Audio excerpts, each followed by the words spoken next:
Live from Detroit, Michigan, in the good old United States of America, is your boy MongoSlade, and today we're going to do our 2023 October Q&A. Oh boy, hope you guys been having a nice. Yikes! Hope you guys have been having a good Halloween weekend. Even though I think most of us will be celebrating Halloween next weekend. I know I am. I'm not celebrating Halloween this weekend. It's too early, boss.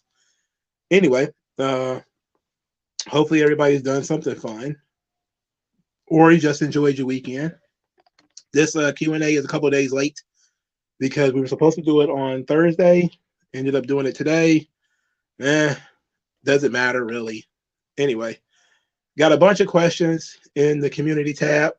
First, let me check my audio, as I usually have to, because the audio is so it is inconsistent. So let me check the audio.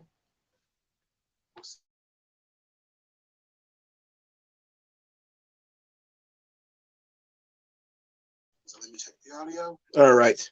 Audio's fine. All right. So we're going to jump right into it. Going to go all the way to the beginning of the week. Darren Miles, he has a bunch of questions. One, how come you hate Chris Rock? Well, he's not funny, for starters.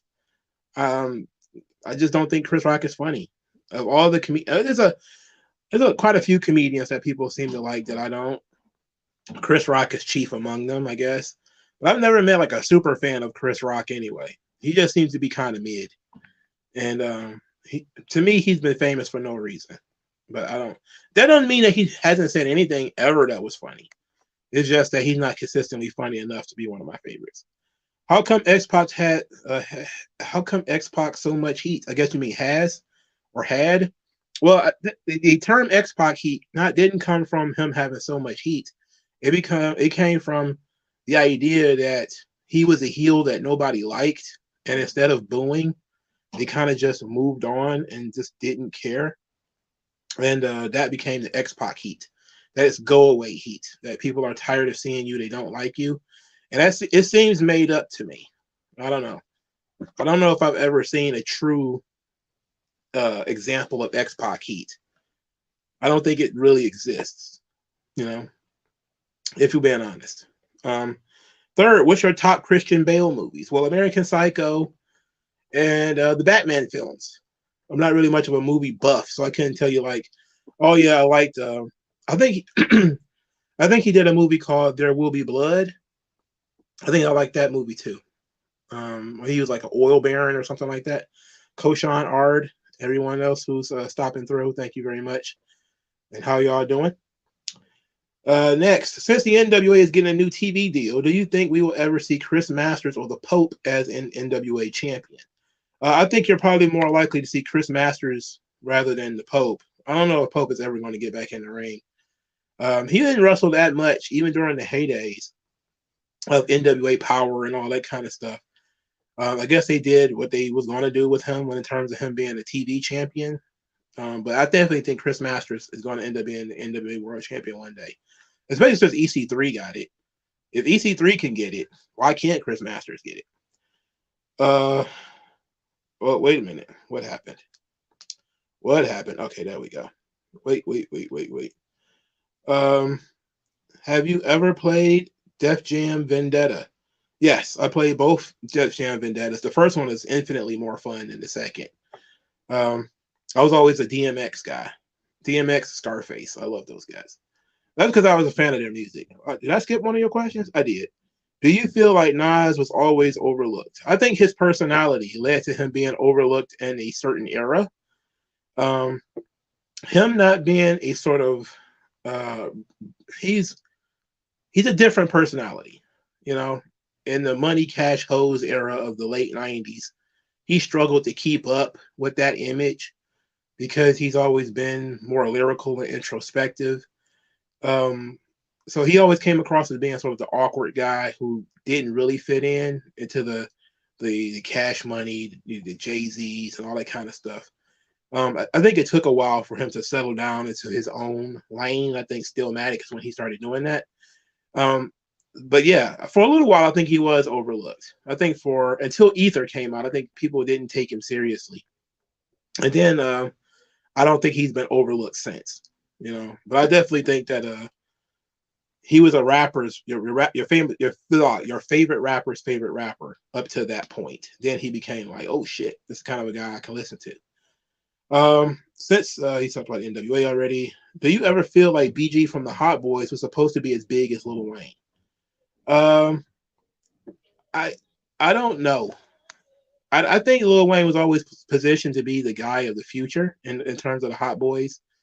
Um, I think BG and Juvenile were kind of like the guys at the time. Like, I don't know what BG's ceiling was because he wasn't as lyrical as the others. But he had charisma and personality, um, and he had credibility. I don't think he was ever going to be Lil Wayne though. Lil Wayne has infinite amounts of charisma. I mean, just he could say nonsense on records and people would be like, "Oh, that's dope." While BG he could do this, get away with some of that same stuff, but his lyrics and his content was different. I think when it comes to the Hot Boys, especially since I've like listened to a little bit of them, Lil Wayne and Juvenile were like really the only two that listened to people like from the past and the future and stuff like that. And so they were a little bit more well-rounded as MCs. Because I think Juvenile did an interview recently where he talked about how he was a fan of like Big Daddy Kane and stuff like that. And you never hear BG talk about him being a fan. Only thing I've ever heard is BG say he liked the Ghetto Boys. Like that was it. Is that he liked No Nuts, No Glory by the Ghetto Boys, and he was a fan of Scarface. Other than that, I've never heard of BG actually listening to a lot of rappers. But Lil Wayne, big fan of pretty much everything and everybody. So he's for sure was kind of always looking forward to doing more. Here's another one. How come 75% of the stables and AEW feels lame? Because they don't know what to do with stables. They think everybody in the stable should be the same instead of people play certain roles and should have individualized personalities and and stuff like that. Plus, they don't use stables, I think, effectively. Like even though I hate the Judgment Day, you're look at how the Judgment Day they each have individual goals and they all try to help each other achieve this goal. Like even when Damian Priest and Finn Balor were both trying to be world champion at the same time, the Judgment Day galvanized around Finn Balor and trying to help him achieve his goal. You would think somebody like Malachi Black would have a similar situation, in so much as he would want to be world champion and the others will try to help him become world champion. Like when Julia Hart was trying to be the TBS champion, I don't feel like they did enough to try to help her win the TBS title. It was very weird.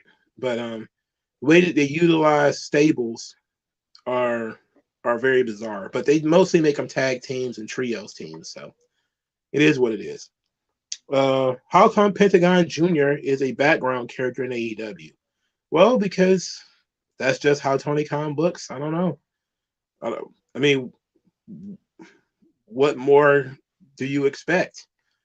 He's a guy who's been there. He wins some, he loses some. I can't tell you when the last time Pentagon won a singles match. He's just on the show. How come you hate Juice Robinson? Well, because he's terrible. I tell you every week that Juice Robinson is terrible. If he was actually good at something, I would just say he was good.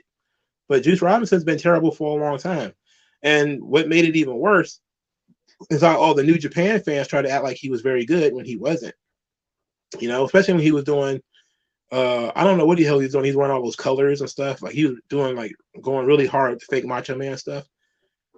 He was terrible, bro. Like I kept hearing that, oh, Juice Robinson, man, he's changed so much from when he was CJ Parker or whatever he was in NXT.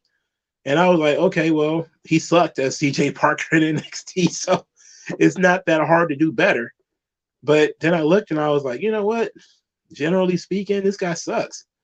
And I have not seen, and I watched quite a bit of Juice Robinson. I ain't seen nothing yet that makes me change my mind on the fact that he's like terrible. Is he top five terrible? He's up there. He's probably, if not top five, he's right outside of the top five. How can you make Keith Lee great again? Well, you should probably help him. I don't know what is going on with his weight. I don't know if it's people saying that he can't work out as much as he used to, that he can't accelerate and stuff like that like he used to. But the guy's gotten really heavy. He's starting to lose a little bit now, I guess. But it's all about positioning and booking. If they decided that Keith Lee was going to be the man, they could do it literally immediately. Have Keith Lee destroy a couple of guys and be a top contender for the title. But would they actually do that?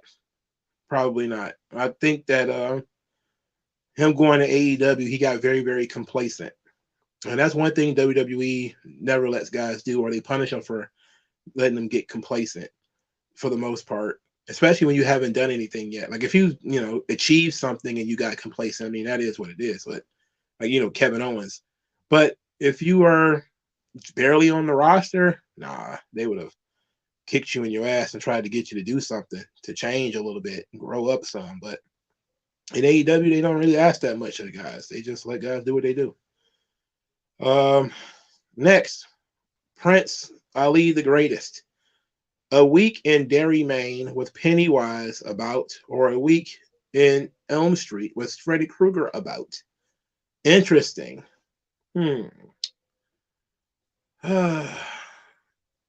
Let's see. I've seen it, but I haven't seen Nightmare on Elm Street in forever.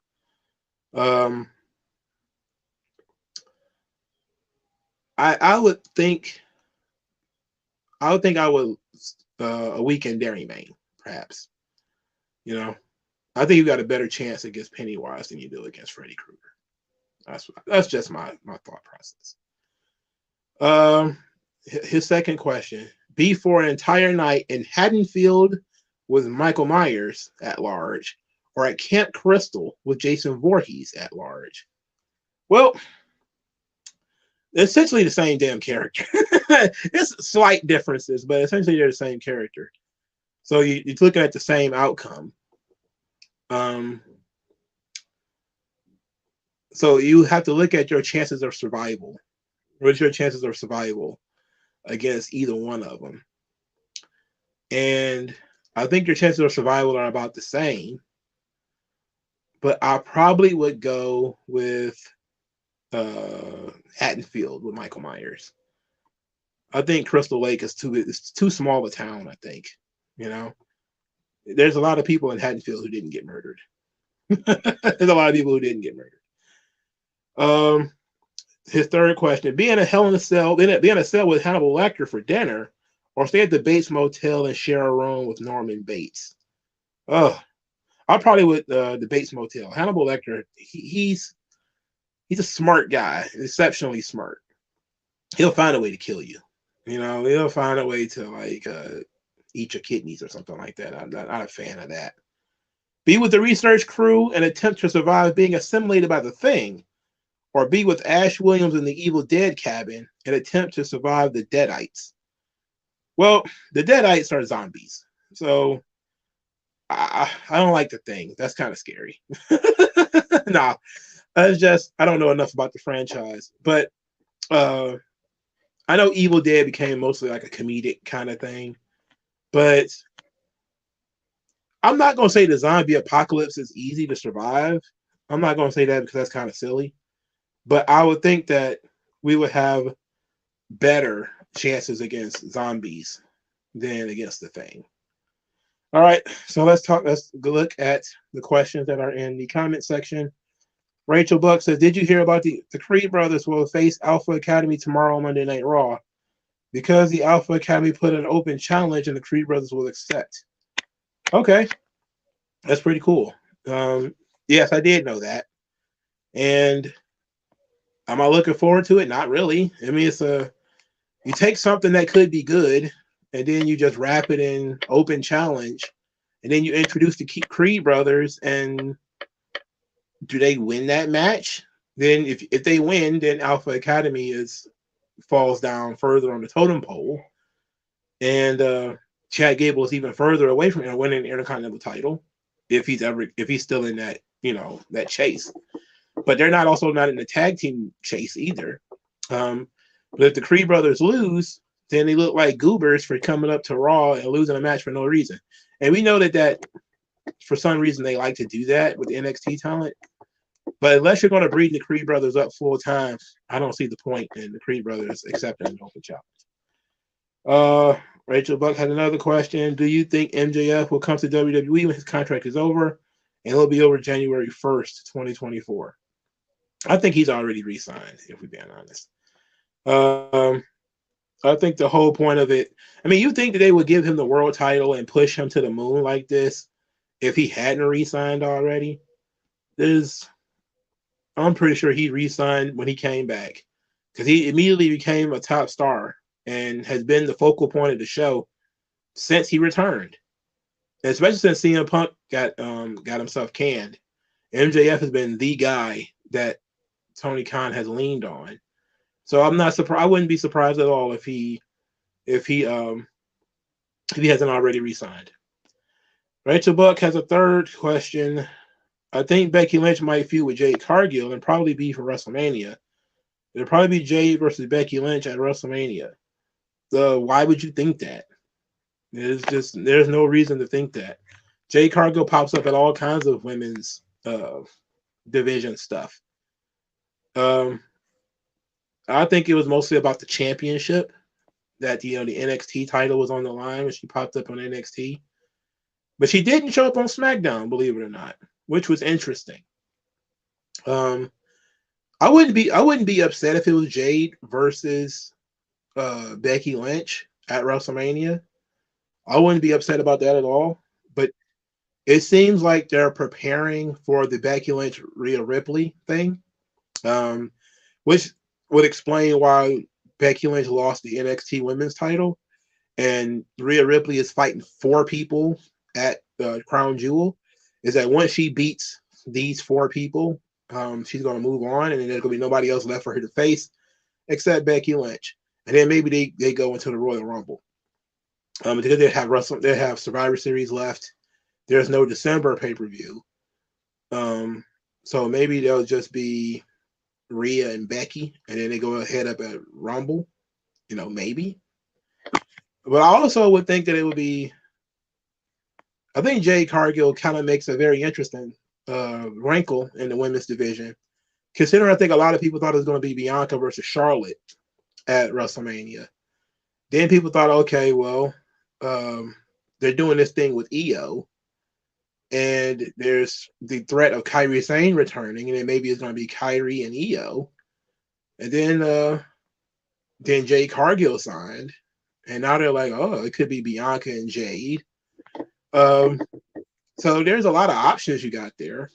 But I think for Rhea Ripley, I think Becky Lynch is probably next for her. Now, in terms of Jade Cargill at WrestleMania, I wouldn't be surprised. I think it depends on whether they want her to be a babyface or a heel. But personally, I wouldn't mind if it was Becky Lynch, to be honest. Stone Mexican guy says Tony Khan has a short attention span. As soon as he gets a new toy, he forgets about his other toys. That's true. That's true. He also has his favorites. I mean, it is what it is in terms of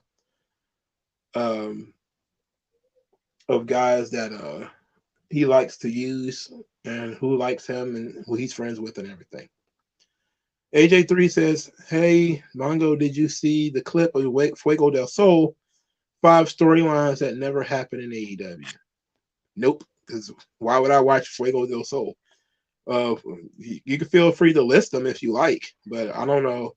Fuego del Sol seems to be he's going to do his version of Maven's channel, and I'm just like, Maven's already doing that. Rachel Buck has another question. Do you think Randy Orton and CM Punk will both return at Survivor Series? And who do you see CM Punk feuding with at Survivor Series and Randy Orton? Well, I don't see why anybody keeps thinking that CM Punk's coming back. I don't believe he's actually coming back. even though I do believe that if he wasn't coming back, he's the kind of guy who would just say he's not, especially since there's no love lost between him and WWE. He would just say, guys, I'm not going to be there. Why he wouldn't just shoot it down is interesting. And that does make me question it. Like, CM Punk is the kind of guy who he probably should just shoot it down.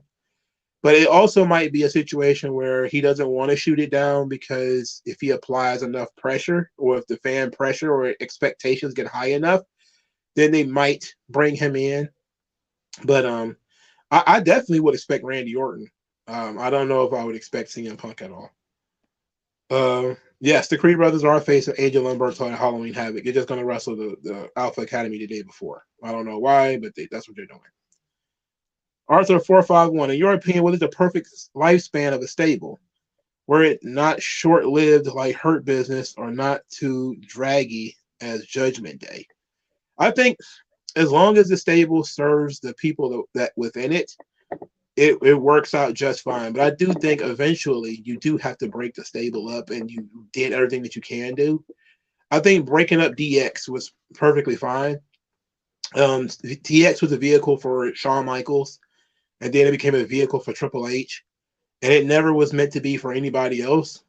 Even though, guys did get pushes out of DX, like, Road Dogg became an Intercontinental Champion, and Billy Gunn won King of the Ring, and X-Pac became the European Champion. But once we got Triple H to the position that they wanted him in, they just dissolved DX, which was the right decision. Instead of trying to drag it along forever, they got rid of it, and then did it in an interesting way by having, Triple H be the guy who breaks it up. I think Evolution was also done very well. Evolution was meant to launch Randy Orton and Batista. Soon as those guys were ready to go, they broke up the team. I think the Shield was another one. The Shield was on top when they broke up the Shield. I don't think people were tired of the Shield yet. So I think that was actually also very well done. So there's been a couple of times where I think the stable did what it was supposed to do, and then breaking it up was the right decision. But then you have some stables that go on entirely too long. But I don't think Judgment Day has. I think that basically the repetition and what they've been doing has been a problem. I don't think that the stable has fallen apart or is terrible or anything. Top Dog, who do you think was the worst with overbooking, Vince Russo or Eric Bischoff? Well, Vince Russo easily overbooked everything, overthought everything. Not caring about the finishes, not caring about the physicality aspect of it, not caring whether the match was going to be any good or not. It was all about crazy stipulations and crazy stories. And at least Bischoff, before WCW started falling behind, at least Bischoff was sensible with his stories to a degree. Most boring wrestler, I mean, come on, there's just so many guys that are boring. I can't pick one. But maybe let's say Zack Sabre Jr. just for kicks and giggles. Prince M. Ali. Out of everyone in pro wrestling, who do you believe is an actual psychopath? Kimberly, who destroyed her husband's life because he took a picture when he was like 19 or something like that, and she decided to put that out there and ruin his life. Chris Benoit is an actual psycho, whether he had brain damage or not. There's probably people who are actual, got Teddy Hart. Teddy Hart. It's another one.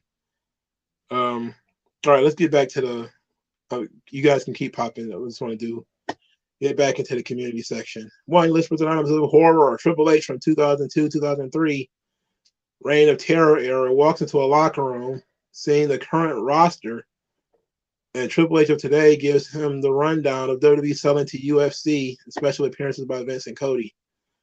So he's gonna get in a time machine. So Triple H from the past is going to get into a time machine and he's going to step out of the time machine and meet Triple H of today with all his boring, small sap wrestlers. Okay, so how can we do this? How can I separate the two Triple H voices? Um, hmm. Well, I can. Triple H of 2002 is a little bit more gruff because he's trying to put on his tough guy voice. So it'd be like, mm, let's see. Okay. Wait, you're me? You think you're me? Well, yeah. This is the year 2023. You know, ice cream, vanilla. Uh, the business has changed quite a bit from the past, from the good old days. Uh, but these guys are small. This guy, who is that guy? He's a midget. He's one of our best guys today. Johnny Organo. I know that his head looks like a skittle, but he's an incredibly talented young man. I thought Kurt Angle was too small, and this guy is even smaller than he is. Who is this other guy? Why has he got gray all in his beard?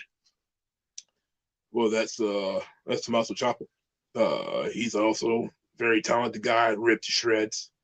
You know, there was a time where I was you, me, us. We ran a brand called NXT, and it took over the wrestling world and it changed everything. NXT. I was involved with making new talent. Yeah. And nobody stopped me.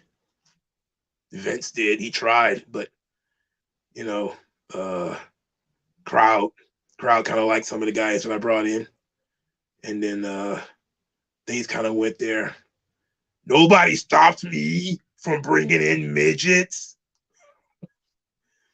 Sean, Triple H don't like fucking midgets. I'm surprised he would even participate in that kind of shit. Oh, I forgot Vince was supposed to be there. We'll get around to it next time. 2, what is the go-to Halloween movie and candy?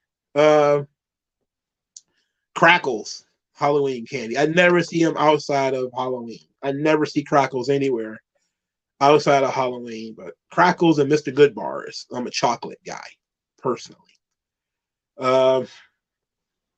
So Crackles, Mr. Good bar, Halloween movie. I like the Underworld series.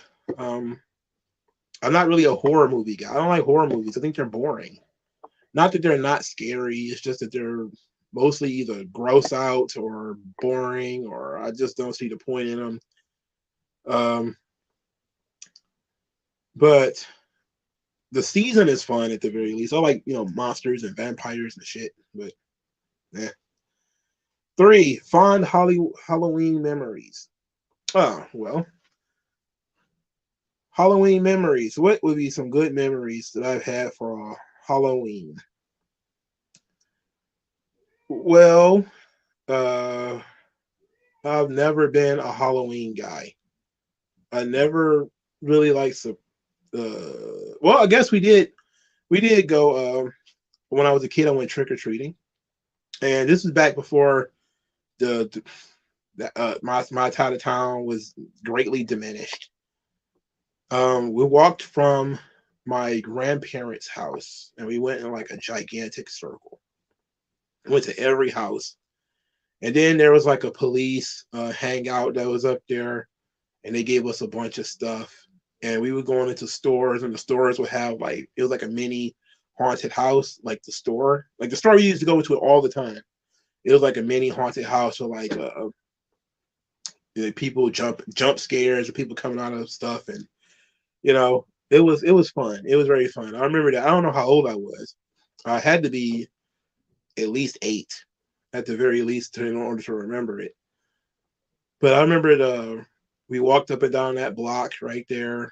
It was Warren, I think it was, near St. Clair, and that was very fun.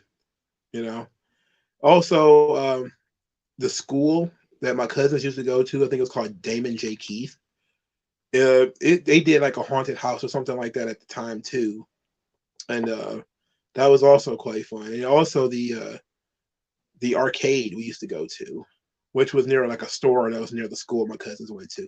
They also had like a little haunted house. So it was like a bunch of little haunted houses in that area that we used to go, that we used to walk through. And then there was also like people who would do haunted houses. So you would walk through their house, like the front door, back door, and they would do jump scares and give out candy and stuff like that. So it was very interesting. It was very fun. People don't get that into Halloween anymore. I think part of it was the idea that people were poisoning children. Like you started hearing about people putting razor blades in apples and stuff. Like that's why I was a kid when I first started hearing that.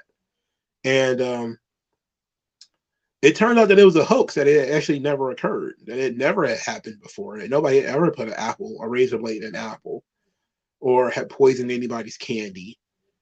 And it was just something that people were talking about. And it ended up scaring folks to the point where they stopped going door to door. And they started only going to what they call the trunk or treats, whereas the police would have a trunk. They open the police cars, and inside would be a bunch of candy and stuff like that, which is pretty much all they do now. You don't even have kids knock on the door and say trick or treat anymore. You know, the communities have been so destroyed that stuff doesn't even exist anymore. And they used to be so much fun because you used to go and trick or treat in groups. So it'd be like you and all your friends from school and stuff, and just go trick or treat. It used to be fun. I never had a real elaborate costume. I never even had costumes. I usually never had a costume unless we was doing something very similar, very poor. Like if I was a ghost, you know, you just cut your eyes out of a pillowcase or something like that. But I never had an elaborate costume because my mom was never really a Halloween person. She was never like on top of that. Other parents were always more into it, but my mom was never into that stuff. So I never painted my face for Halloween. And when I do eventually have kids, I want to do that. I want to go full. Like I have masks and stuff now.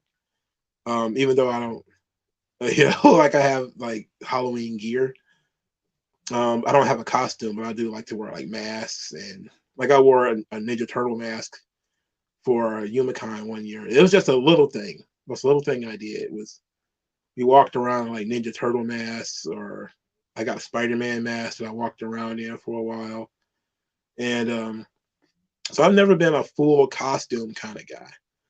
But I did dare to dream that one day I would buy a furry costume and I would go to Halloween as a furry. But then I was like, you know, then I saw like some of the behaviors of furries at like Yumicon or other conventions, and I was like, I'm not participating in that. I'm not gonna get involved with that. But it looked fun, you know. It looked like it was a fucking blast. And then I was like, I don't know. People get a little too out of body with those things, and I was like, I don't want to be a part of that. All right. Zared Whirlpool 74. Who do you hate more, Natalia or Juice Robinson? Oh, this is a tough question. It's an easy one though. Natalia has tits, so she has tits and a vagina, so that puts her above Juice Robinson because at least she has tits and a vagina.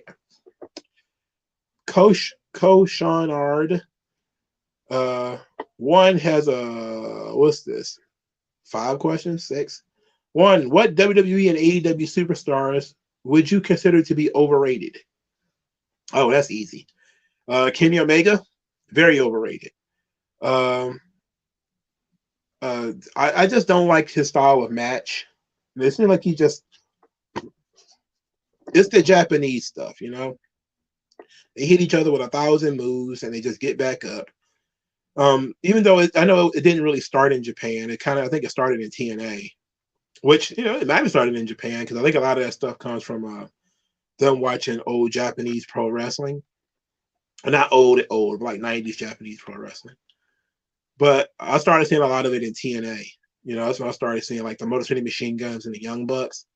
And then we're just going to do every move possible, every move that we know how to do. We're going to empty the chamber, and then we're going to kick out all of it. And I'll be like, oh my God, this is terrible. Like, I stopped caring. Like, your emotional investment in the match goes away if you can power drive a guy from the top rope and get a 2 count. You're like, oh, well, he's unbeatable then at that point, you know? Why invest? Why care? But Kenny Omega is number one. I don't think he has bad matches. I just think that the whole best bout machine, he's the best wrestler of all time. I don't know about that. I'm not buying it. Who is overrated in WWE?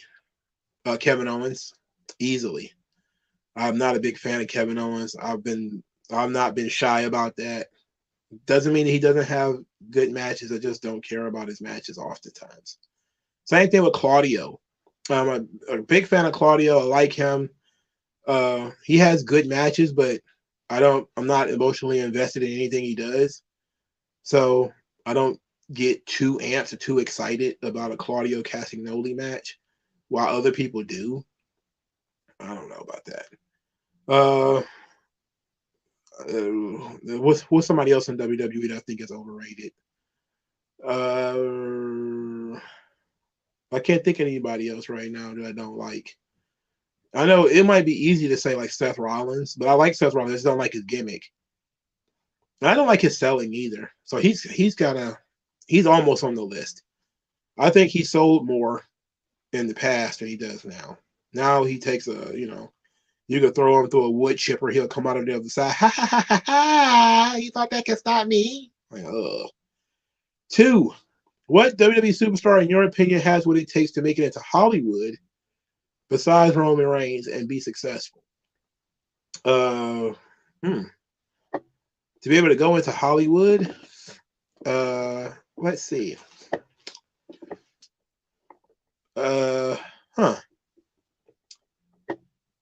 Well, that's a good question. I don't know, because I don't know what it takes to succeed in Hollywood. Hollywood is mostly nepotism. You have to play the game. It's not really about talent, because Nicolas Cage keep getting acting roles and he's fucking terrible. So I don't know. Like, I don't know. I don't have an answer to that question. I'm not even sure Roman can make it in Hollywood, but he has pretty good chops though.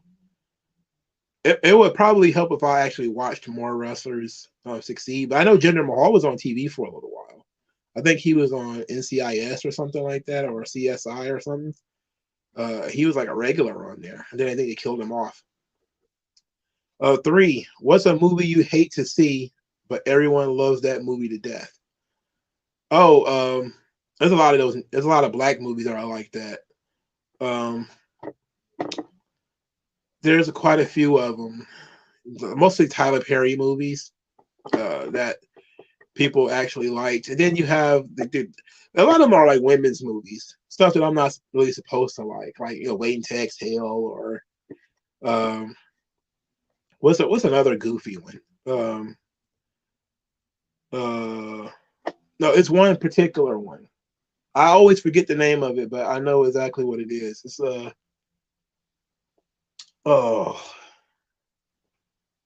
Soul Food, I think it is. I hate that movie. I hate Soul Food. It's another one. They turned it into a franchise. I hate that movie too. What is it? It's not Soul Food. It had Taye Diggs in it though. Never mind. But I hate a lot of those black movies. They're really bad, but they're very popular, and which is why they keep getting made. So I typically hate them. 4. If WWE and AEW had a pay-per-view together for one night for War Games, who are the 6 superstars you would choose on Team WWE, and who are the 6 that you would choose on Team AEW, and who would you have win that War Games match? Well, I would have Bloodline versus the Elite, and I think that's the best option you got there. Now, the Bloodline is not 6 people. It's only 4. And the Elite are 4. So that's good enough. I can't come up with 6, but Bloodline versus the Elite, I think, is the best option. And I think you get a little of everything in there because you get the two of the highest ranked tag teams of the decade with the Usos and the Young Bucks. You get the top star of wrestling in America for the last decade, Roman Reigns, while a top star in Japan for the last decade is Kenny Omega, and you bring all of them together. And it doesn't. I don't think it necessarily needs to be 6, but I think if you do that 4-on-4 right there, that's very good. Who would I have win? Well, probably the Bloodline, because I don't see. I think it would be kind of stupid for the Elite to win. All of them are the smaller guys. There's no big member of the Elite. But I definitely would see Bloodline versus the Elite. Probably the best option we got. 4, do you think Damian Priest is going to successfully cash in his Money in the Bank briefcase or fail his cash in? If he fails his cash in, is it because of JD McDonough again screwing up for Damian Priest and the judgment or the process of Damian getting kicked out of Judgment Day? I don't think he's going to fail. I think he will achieve being the World Heavyweight Champion. I think it's going to be sooner than you think as well. I also think it's going to happen. I think it's probably going to happen at Crown Jewel, honestly. I don't see, or it's going to happen like the next night or something. And I don't think Damian Priest is going to get kicked out of the Judgment Day. I think that they're going to have a revolt against him. Like I can see him winning the title, celebrating with the Judgment Day, and then maybe it going to his head, and then he gets kicked out, or he gets kicked out after he loses the title. But I definitely can see him winning it. But when? I think it's going to be fairly soon because I don't know if Seth Rollins' title run is really working out. And if they want to do Gunther wins the championship at WrestleMania or something, he can win it back from Rollins. There's nothing that says that Damian Priest has to be champion forever. He could easily win the title at Survivor Series and then lose it right before right before WrestleMania, or lose it at the Royal Rumble or something like that. There's still plenty of time for him to have a successful title run. I don't think Seth Rollins should be champion much longer. I think you have to separate it. I don't think he has the staying power or the storyline that Roman has. Like Roman is okay because he has a story attached to it. But a lot of this other stuff is not. I don't think so. But I do think he's going to win the world title. And I think that that's probably when they're going to officially bring JD McDonough into the Judgment Day. Travis Tippins, hardest fighting game to play. For me, I had a hard time with pretty much every fighting game. I was never really very good at fighting games, but I sucked really hard at Virtua Fighter. I've sucked very hard at King of Fighters. I sucked pretty hard at Soul Calibur. I was never very good at Soul Calibur.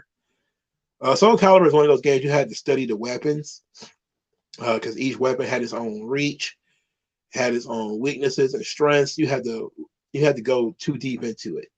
I was never very good at Virtua Fighter.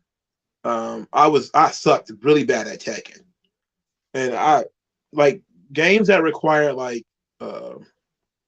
combinations. I've never been good at memorizing combinations. So I was never good at like Killer Instinct either. So my fighting game of choice was basically Street Fighter and Mortal Kombat. I played Tekken. I liked playing Tekken. I could beat the game on Tekken. I could probably beat it on hard mode. But was I like, could I play Tekken seriously? No. Street Fighter, I could probably beat Street Fighter on hard mode back when I was really a gamer. But that would consume my day. Also, was never very good at Bloody Roar. I don't know if you guys ever played that or you know about it. But I'm never very good at that. There was also a game called Ihurgis. That was also a hard game to play. It was kind of a fighting game / RPG where it had RPG elements to it. That game was not. But so a lot of those games were hard for me. I was never very good at fighting games. But I always played them. WrestleMania, the arcade game, was always hard too. Koshan Ard, what do you think of Muhammad Assan as a character?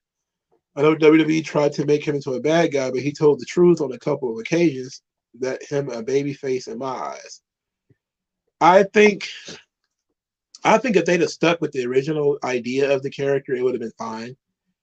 They let the crowd control it. And this is one of those things where people just say, listen to the crowd, listen to the crowd. Well, the crowd turned him into a heel just because he was a Muslim character. You know, he was going to be a heel anyway, but he didn't have to be anti-America. He didn't have to be like the second coming of the Iron Sheik. It wasn't necessary, you know. But he was criticizing the United States, so that was always going to make him a heel. So, Ricky Cornflakes, did you like how Miro beats Dolph's brother? It was awkward but funny. Yeah, I thought that was pretty cool. Top Dog, how do you think a thugonomic Cena will interact with current Cena?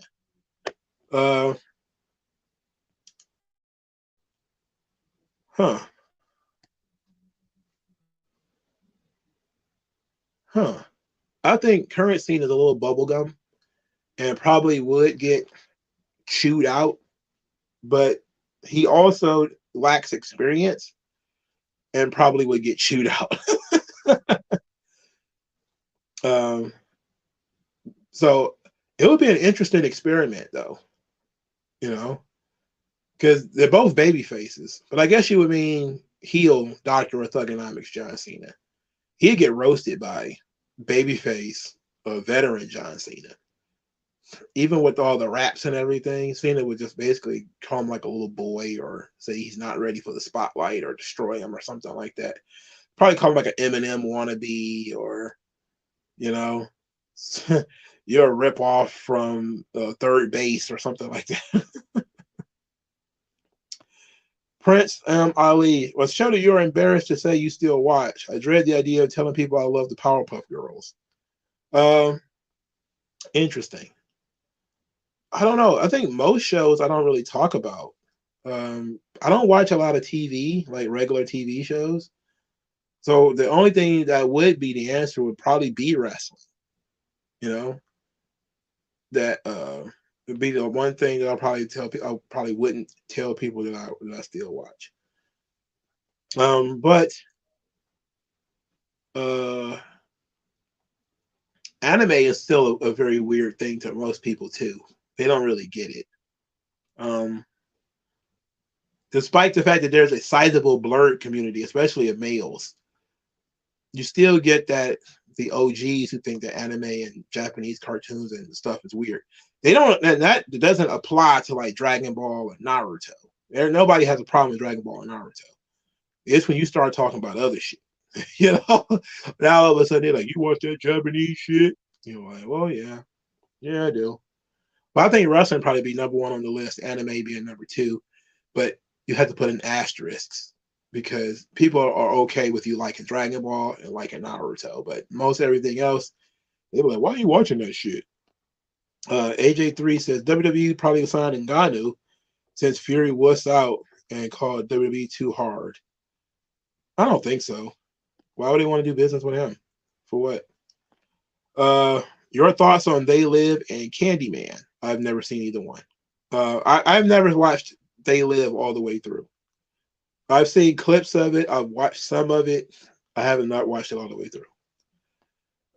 Top Dog, where would you rank Stone Cold, NWO, and John Cena on all-time merch sales records, and who comes after them? Well, I would think Stone Cold is number one, and probably NWO number two, and Cena number three. And then after them, all time, Hogan. I would imagine Hogan is above the NWO. I would imagine Hogan sold more merchandise in his career than the NWO. But then again, he's also a member of the NWO. So Hulk Hogan, I would say, would be on that list. I would imagine Ultimate Warrior sold a ton of merchandise. I would imagine. I wonder what is it possible we could get any information on that kind of thing? Like how much merch like a Randy Savage sell, or because it seemed like most of those guys had all the same shit. Hogan had more stuff, but it seemed like in the 90s, once WWF kind of blew up, everybody was all on the same stuff. Pretty much everybody had a t-shirt. Everybody had an action figure. Everybody got to be on the cover of the magazine, except for maybe Hogan got on there more. Everybody was in a video game. Everybody was in a cartoon. And that would be like different. Undertaker, I would imagine, have sold a ton of merchandise too over the years. I think he would probably be in there somewhere. Same with DX, but I don't know if it would be top 10 or not. I would hope it's top 10.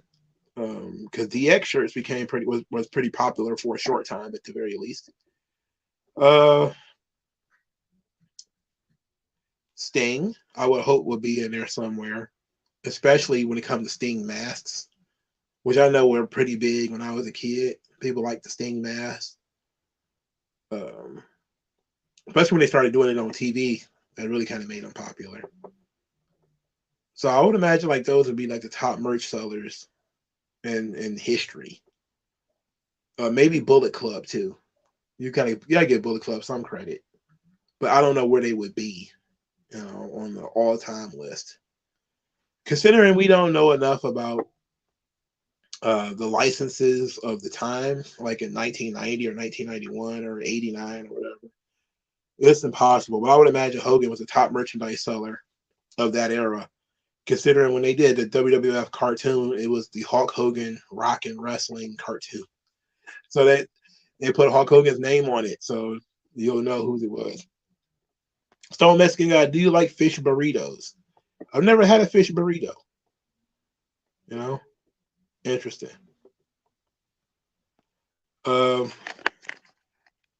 Stone Mexican guy, have you ever seen Boss N-Word starring the Hammer? Oh no, I've been looking trying to find that movie.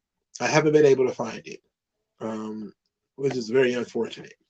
I'm still looking for it though. What about Soul Plane? I have seen Soul Plane. It's terrible.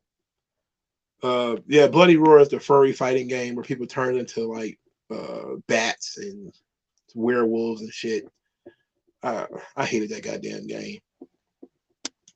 How many WWE storylines do you think never got resolved? Shit, probably hundreds. Hundreds. Look, WWE produces weekly television, 52 episodes of Raw per year. And within the body of an episode of Monday Night Raw is probably 5 or 10 storylines. Some of them are dropped almost immediately. Some are just like you could look at something like Emelina. That went nowhere. Or Tales from the Dark Father, where they fired the guy the day after he debuted. Like he literally re-debuted the character, popped up, and got fired like the next day. And that's SmackDown. But there's about the same amount of storylines on SmackDown as there is on Raw. There's guys who debut that you never see again. Like Kazarni. There's people who they come in to work an angle, they never make TV. There's all kinds of stuff that probably happened. And that's the one thing about the people who do their reviews and they have their podcasts and they talk about old wrestling is most of the time because they're reading like the Observer or the Torch or something like that, they'll note like, oh, this storyline was started. They know like small little details about a storyline that was started back in 1993 that never got resolved because this guy got fired or this guy got hurt, he got suspended or whatever. But you very rarely see that kind of. I mean, you see it, but they almost do a really good job of forgetting it. Most big storylines are resolved. They may be resolved in a way that you don't like the Who Tried to Murder Roman Reigns thing, and it ended up being 2 Eric Rowans, which is top level stupidity. But at least they resolved it somehow. It's not like the Raw general the Raw general manager, which went unresolved, and then out of nowhere it's, oh yeah, it was a It was Hornswoggle under the ring. Like, oh, that's so stupid. It was dumb. Stone Mexican guy, do you think if Tony Khan did his own version of Do-Rag Vince, it would work? Well, he didn't have any charisma, so no. Author 4051, if you had to pick one of the WWE to be WWE champ and the other never to appear in WWE, which would be your choice? Jake Roberts, Mr. Perfect, or the British Bulldog? If I had to pick one to be the world champion, Mr. Perfect. If I had to pick another one to have never appeared, I can't say Bulldog because Bulldog that would get rid of the British Bulldogs tag team. I don't want to say Jake Roberts because that would get rid of some of the more epic moments that he was a part of in terms of, his feud with Andre the Giant or his feud with Earthquake or his feud with Randy Savage, which, the feud with Ricky Steamboat. So I think the safe option is to say Bulldog because there were other great tag teams in the 1980s WWF. But you need Jake Roberts. Jake Roberts is very, very important. Bulldog is too, but less so than Jake Roberts. So I would say if I had to pick one to be the world champion, I would say Mr. Perfect. And I would put that, as Hulkamania is ending and Bret Hart is ascendant, I would probably have Mr. Perfect in that spot. And then I'll probably never have Bulldog. Because then you have no British Bulldogs tag team. But outside of that, the only thing he did that of note really was win the Intercontinental Championship at SummerSlam 92. And that's very important too. So I don't know. But I think I definitely would go with Jake. I think I'll definitely go with Bulldog never appearing. Even though you probably would get away with Jake Roberts never appearing too, but I'm going to go with Bulldog. Lorenzo Granger, I have a question. Do you think Triple H think about put the World Championship on Johnny Gargano? Not now. I don't think so. I don't think he'll do it now. He's definitely going to work that way, though. It's pretty clear that he's taking his time when it comes to pushing Gargano and Ciampa and DIY and stuff. It's actually taking longer than I thought. Triple H's level of storytelling is super slow. It's really, really slow. WG Phil says WCW didn't have a lot of toys. They didn't have a lot of merchandise in general, which is what made the NWO phenomenon so major. Is that he didn't have the merchandising machine that WWF had. Yes, he was still selling merchandise like crazy. But early WCW didn't have a lot of merchandise. No, they didn't have a lot of action figures or cards or anything like that. Very unfortunate for them because it could have been major. WG Phil says, "What makes a wrestler's shirt that doesn't get you laughed off as a WWE fan?" At this point, I don't think it even matters that much. When you look at something like the NWO shirt or the Stone Cold Steve Austin shirt, those are obviously wrestling shirts. I know a lot of people say, "Oh, these are goofy shirts. You never wear them in public." Like, I've never seen a wrestling shirt that's not obviously a wrestling shirt. They could be better designed than they really are, but most of them are just obviously wrestling shirts. Either you're in on the joke or you're not, but everything is obviously a wrestling shirt. All right, let's get back into the community tab. We've been doing this for almost an hour. I thought I was moving fast.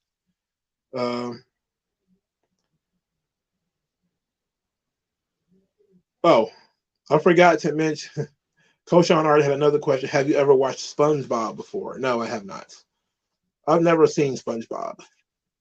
I don't know why. I've seen it in I've seen clips, but that's it.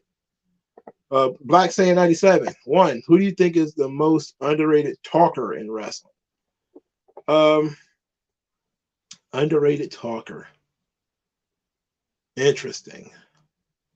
Underrated talker. Rick Rude. Rick Rude always cut good promos. He knew his character. He knew how to get his character across. Same, I guess, with Val Venus. It was, every time I go back and watch the Attitude Era, Val Venus is always doing something completely, totally outrageous, and his promos are really funny. You can tell they're scripted, but they're pretty well delivered. Who else is an underrated talker? I'm pretty sure another one will come to me soon. Two, what's an underrated anime or manga? Interesting. I think some of the shorter anime are always underrated. There are some short ones out there that are like 12 episodes or 10 or something like that, and they're really good.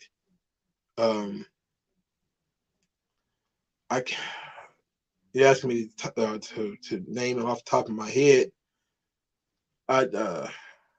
There was one where the guy goes back, not Tokyo Revengers, because that's terrible, but the one where the guy goes back in time to save a little girl or something like that, and because he was in love with her. It's not Tokyo Revengers, but it's got the same plot, and it's actually done. I think she got kidnapped or something like that. She got kidnapped and murdered or something like that. I forget which one. I forget what it's called. I'm sure that if somebody mentioned it, it probably would come to me. But that show was really good. I really like that. But usually, yeah, Gungrave is another one. Very underrated anime. It was based off a video game, which is why it doesn't get so much credit. What else was an underrated? What's an underrated manga? I think right now people are not paying that much attention to Hell's Paradise, which has been an underrated manga and anime. The anime is pretty good. Manga is really good too. Didn't hear a lot about it. Segumi Project is also a pretty good manga. It's fairly new. It's only 3 volumes in. You don't hear a lot about that either. So as a manga, that's pretty good. What else? I'll probably think of some other ones down the line. Who do you think is more popular superhero between Batman, Superman, and Spider-Man? Well, obviously the answer is Spider-Man. He sells more merchandise than Batman and Superman, so he's more popular. Even though I think Batman and Superman might be more recognizable, but I think Spider-Man is easily the most popular superhero in the world, which is a shame considering how they treat him in the comics and stuff. Who's my favorite anime or manga character? Well, I'm a big fan of Vegeta from Dragon Ball. Also Kenshiro from Fist of the North Star. I really like him too. He's a really great character. Brandon Heat from Gungrave. Again, I really like the game, and the movies are really good too. Well, the anime is really good too. I'm also a big fan of I'm trying to think outside the box a little bit without trying to be pretty cliche, because there's I like a lot of the same characters that other people like, but I also try to avoid watching so much of the same shit that everybody else likes too. That's why I never read the Dragon Ball or the Naruto, the mangas. I always wanted to focus on reading and watching things that other people wasn't reading and watching. Top Dog has a couple of questions. What was your thoughts on John Cena's promo last night? And how would you book him if he loses? I'm guessing you mean on SmackDown. I gave my thoughts on John Cena's promo. I think it was a masterclass in showing how baby faces can have both sympathy and fire at the same time. How would I book him if he loses? Well, if he loses and leaves, then you've screwed everything up. If he loses, he has to come out. He has to come out hat in hand, apologize to these folks. But then, you do have to beg the question, how do you get them back behind him after he basically promised that he was going to win? I don't know. Favorite Shawn Michaels matches? Oh, shit, we could be here all day with this. I'll give my favorite underrated Shawn Michaels matches. Shawn Michaels versus Jeff Jarrett for the Intercontinental Championship. Very good. Shawn Michaels versus Owen Hart, February 1996, in your house. Also very good.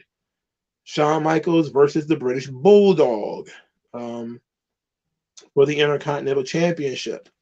Also pretty good. That was on, I think, Saturday night's main event. Shawn Michaels versus, I want to say Sid from Raw, where it's the one where he super kicked Sid twice. But Sid also sold it like shit. So I really question saying that. Also like Shawn Michaels versus Ken Shamrock. I like that match from what pay-per-view was that? D-Generation X, I think it was, where Shamrock got his title shot, which made no sense. It made no sense for him to lose, I should say. How they wanted Shamrock to win the championship was kind of silly to me. Shawn Michaels versus 1-2-3 Kid. It was on Superstars 96 at some point. I want to say April of 96. He also wrestled Bradshaw in I think April or May of 96 on Superstars. That match was also very good. So I got plenty of underrated Shawn Michaels matches. Favorite Stone Cold match? Oh God, this is a tough one because I'm not really a big fan of the Stone Cold Steve Austin matches. I like the character, I like the moments, but like watching whole Stone Cold Steve Austin matches, I don't know. Stone Cold versus Bret Hart, obviously WrestleMania 13, versus Bret Hart, Survivor Series 96, obviously is my favorite Stone Cold Steve Austin match, period. That's before he broke his neck, obviously. Big fan of Stone Cold Steve Austin versus The Rock at WrestleMania 15.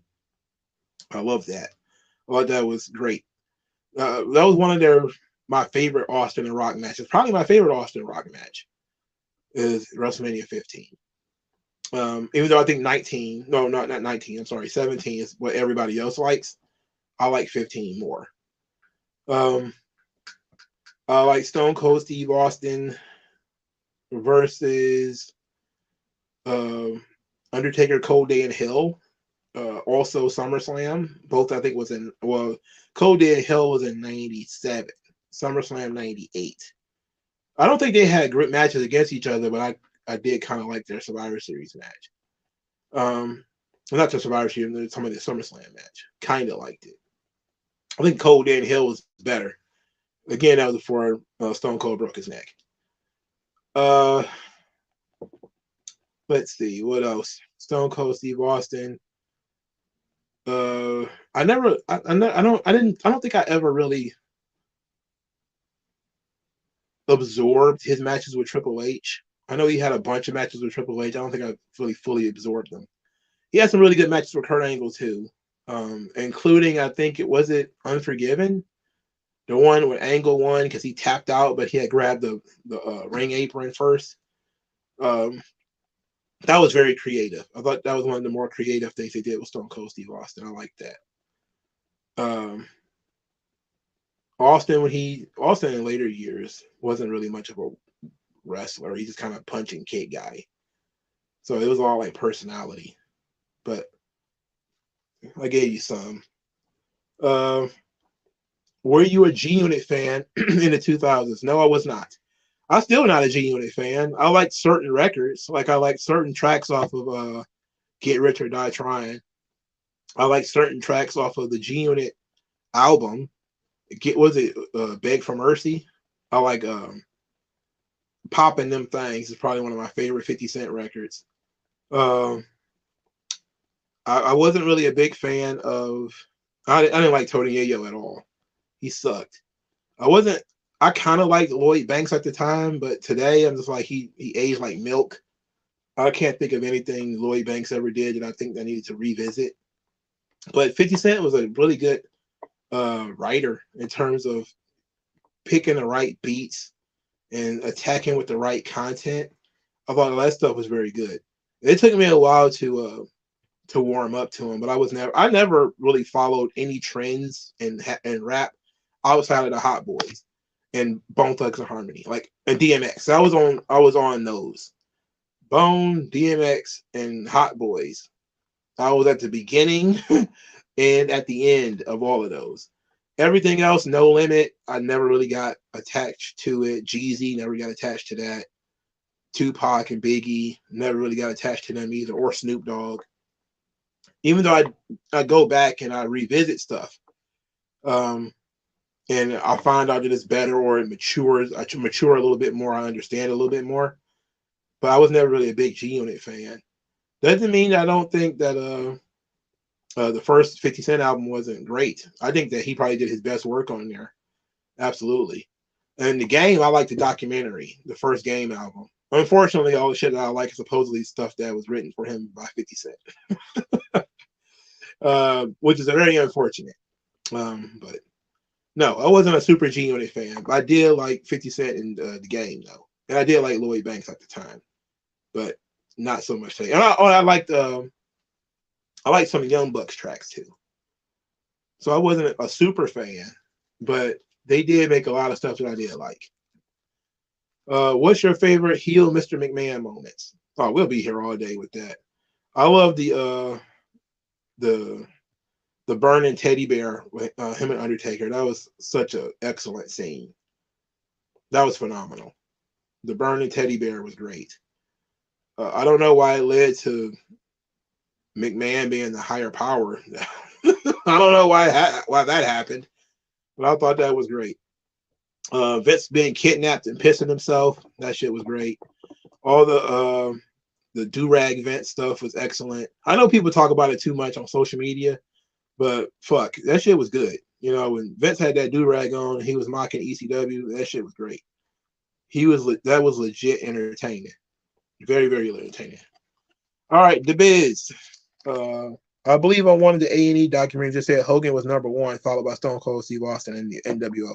I'm guessing you mean by merch sales. And yeah, that would make sense to me.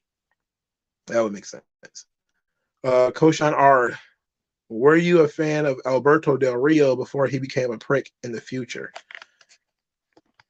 I thought he was okay. You know, I think he was pushed too fast and people never really gravitated towards him. But I think that the people who absolutely hate everything about him now are overreacting, let's say. He shouldn't have been in the world title picture at the time. But the way they did him by having him win the Royal Rumble only to lose the title match was stupid. Like, you really skewered his ability to be a top star right there. And also, I think people forget that he had, when he became a babyface, he was oddly super over as a babyface. And I was shocked at that when it happened.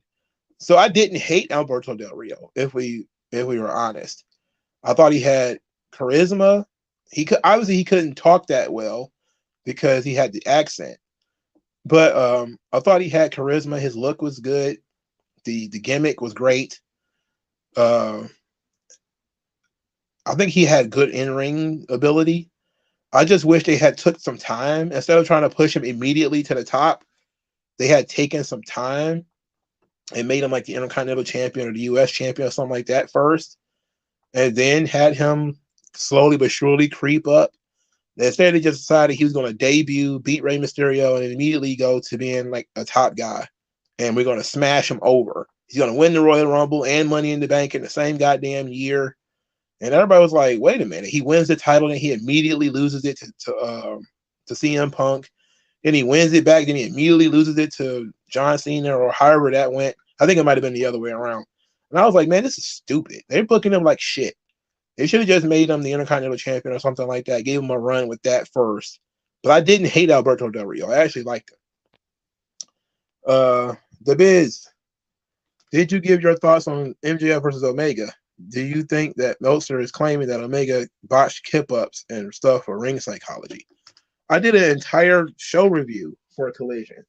I can't believe you're asking me about that.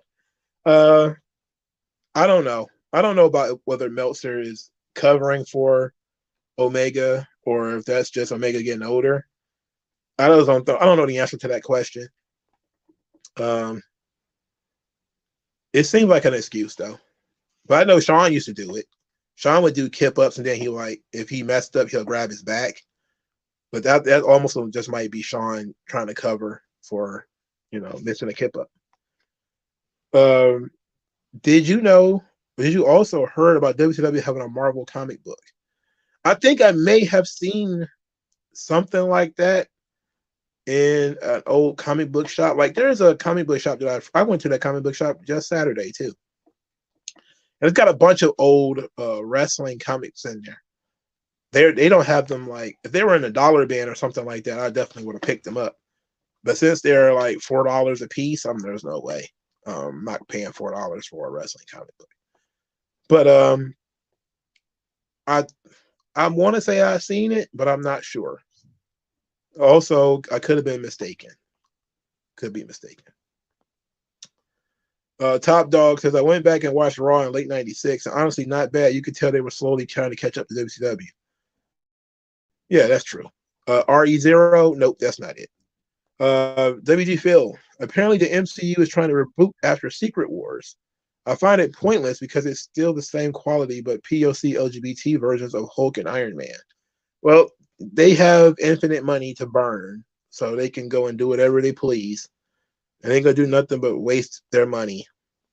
Nobody's gonna want to watch gay versions of Iron Man and the Hulk. Who cares the fuck about that? Who do I like better, excluding WWE? Christian Cage's run in AEW right now, or his TNA run? I liked him in TNA. I think he was at the top of his game in TNA. He's good right now. Christian is a great talent. I think WWE is, I don't know, they had a bias against him, I think. I think he was just Edge's little buddy, and that's all they saw, is that he was Edge's little buddy. When in TNA, he got to spread his wings, be a top guy, and both babyface and as a heel. I think he showed a lot of range. I think he's doing something different now, where he's matured quite a bit, and his promo ability has gotten a lot stronger. So I think his promos are probably stronger now. But I think as a character, he was probably better in TNA. Koshan Ard, which run do you like better? Oh, you already did that. JG, a lot of people are asking for their releases in MLW. Absolutely. Yeah, I just saw like 4 people say that they were trying to get out of MLW. Alex Hammerstone, who probably is not going to get released. Lance Anoa'i and Juicy Finale, they were released. I'm guessing that, but there's a lot of sadness around that Hammerstone thing because he's under contract till 2025. Did you know that? His contract is not up for another 2 years. And he's trying to get out now. And I don't think that they'll let him out. I don't think so. Like Lance Archer and Juicy Finale, I look at that and say they probably don't think that much of them, so they let him go. But Hammerstone, they say he hasn't wrestled for MLW since July. So he hasn't done anything in almost 5 months. This is crazy. It's crazy. Free Hammerstone, I guess, right? 2 more years under MLW contract. Oh, that's rough. Didn't Lloyd Banks start doing porn? Well, brother, I have no idea. I don't have no idea. I love the locks. I like Styles and Jadakiss. I was kind of on Chic. I was listening to the Styles P album, Gangster and a Gentleman, the other day too.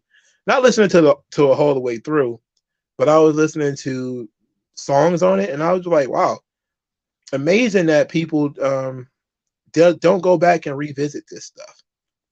Because I remember when I first heard it, it first dropped. First 3 albums from Styles P and the mixtapes, like the Ghost in the Machine, very good. Ghost Stories too, very good. Jada Kiss stuff, excellent. The first Locks album, second one, We Are the Streets. Oh yeah, that was piff right there. I was a big fan of the Locks. I still am. Still am. Mo the Killer says Alberto won the Rumble 5 months after his debut. Right. They super pushed him, man. I'm like, man, y'all going too hard. You didn't give people an opportunity to hate him or give them an opportunity to really gain any sympathy or gain any heat. It was just immediate, like too much, too fast. WG Phil, do you think a wrestler's career is doomed to fail if you are over pushed? To a degree, yes, because what can you do once you've already, like, I think Del Rio is a perfect choice and to discuss this subject. What can you do once you've given the guy the Rumble and the Money in the Bank in the same year? What more can you do? Like, if people don't naturally, and here's the crazy thing, he won the Money in the Bank and the Royal Rumble in the same year and the world title, all in the same year. And nobody cares about that guy today. Nobody gives a shit about him today. It's almost like an asterisk. It's almost like people go back and like, man, that Del Rio thing, that was weird. And there was nothing memorable about it. Outside of his Rumble being 40 men rather than 30, there was nothing, exceptional about anything. None of his storylines really stand out. He mixed it up with CM Punk and John Cena, and he was there, but none of the matches really jump out at you as being like excellent matches, even though I think that his match with CM Punk at Survivor Series was very good. Where I think that's when Punk won the title back. I thought that was pretty good. It's just unfortunate that nothing jumps out at you about Alberto Del Rio, despite the huge push that he got, because it all came so fast. Mongo, how would you book Wardlow? I would align it with Paul Heyman. I don't know if that would be your best option, I guess, is trying to put him with somebody who can get him over. I don't know if Heyman's the right guy. I think we should probably start trying to groom the next big manager, because I think Paul Heyman's not going to be around for the next decade or whatever. If you were writing for Marvel in 2005, what would you have changed? What would you keep and what would you never do? All right, so if are you talking about movies or comics? Because Marvel Comics in the early to mid 2000s, you're talking Civil War, and now they're starting to do like Siege and stuff like that. And I wasn't a big fan of Siege personally, but it wasn't awful. Like, Marvel Comics didn't really get bad until like 2012, 2013. Then it became almost unreadable. By 2016, you could barely touch the shit. But Marvel movies were perfectly fine, and they were doing interesting things, and they were working. It was working. So even if you was doing, like, I would have questioned doing an Ant-Man movie, especially since it's going to be Scott Lang and not Hank Pym. I would be like, why do we need to do Ant-Man? Is it necessary that we do Ant-Man? But maybe I would have picked somebody else. But the Ant-Man movie, the first one was pretty good. It was okay. But I think that the movies, what worked is they all felt different. They all had different heroes coming at it from a different perspective, who had different philosophies. And so bringing them all together, you created a super team where everybody is individual. Everybody thinks differently and behaves differently. Sheamus was overpushed in 2010. Sheamus was overpushed 2010, 2011, 2012, when he was world champion like 100 times during that era. Like, and none of that shit's memorable and none of it matters. Like, when he beat John Cena for the title, I remember being like, why did they do that? Like, what was that about? And then he ended up, I think, wrestling Triple H at WrestleMania that year. So it wasn't like it even led to anything. And then he lost. I think he lost Triple H that year too. It was stupid. But they burned out everybody on Sheamus very early in Sheamus's career, which is why he doesn't get a lot of credit for being so good now. It's because people are like, oh shit, Sheamus. Ugh, Sheamus and Big Show, Sheamus and Big Show, Sheamus. Oh my god, there was so much Sheamus and Big Show. It was that's really when I got tired of Big Show right there. Koshan R says, am I the only one who thought Heath Slater I got kids gimmick? Like, come on, dude, was a free agent and he didn't even get drafted to Raw or SmackDown. That was a great gimmick. That was awesome. When Heath Slater was trying to coax people into hiring him because he got kids, that was great. That was excellent stuff. That was really funny SmackDown shit. That was great. So when was Siege? House of M was in 2005? Because that's when they got rid of the mutants then. Oh, that's no good. Well, here's the thing. The X-Men were overexposed. So pulling the X-Men back a little bit, I think that was okay. I'm not going to say I hated the idea of slowing the X-Men's role, because I think that really the brand had hit a skid and there wasn't much going on for them anyway. So Siege must have been around the time that I'm thinking of then. It must have been a little bit later on. So I didn't like none of those House of M books. It was all very weird anyway. But I like the idea that the Scarlet Witch has the ability to completely genocide the mutant race. And then because she was brainwashed and gone nuts again, that she did it. That was great. They could have found a way to undo it, but whatever. Neji Savage. I recently found out LA Knight was released from TNA because he didn't want to do intergender wrestling, which I don't blame him for. Yes, that's exactly why he got fired. He didn't want to do a job for, I believe it was not Jordan Grace, but Tessa Blanchard. He didn't want to do a job for Tessa Blanchard, which is right. You know, why do a job for Tessa Blanchard? And then ended up being the right decision, because when she did get put over, she started acting like a diva. What do you think of Enzo and Cass as a tag team? I kind of like Enzo. He had charisma, and Big Cass was great with him too. I think that when you look at Enzo, I was just watching NXT TakeOver London earlier today, and Enzo and Cass wrestled for the tag team titles on there. Enzo would have fans going crazy. He had next level mic skills, you know, just next level, really good talker, you know.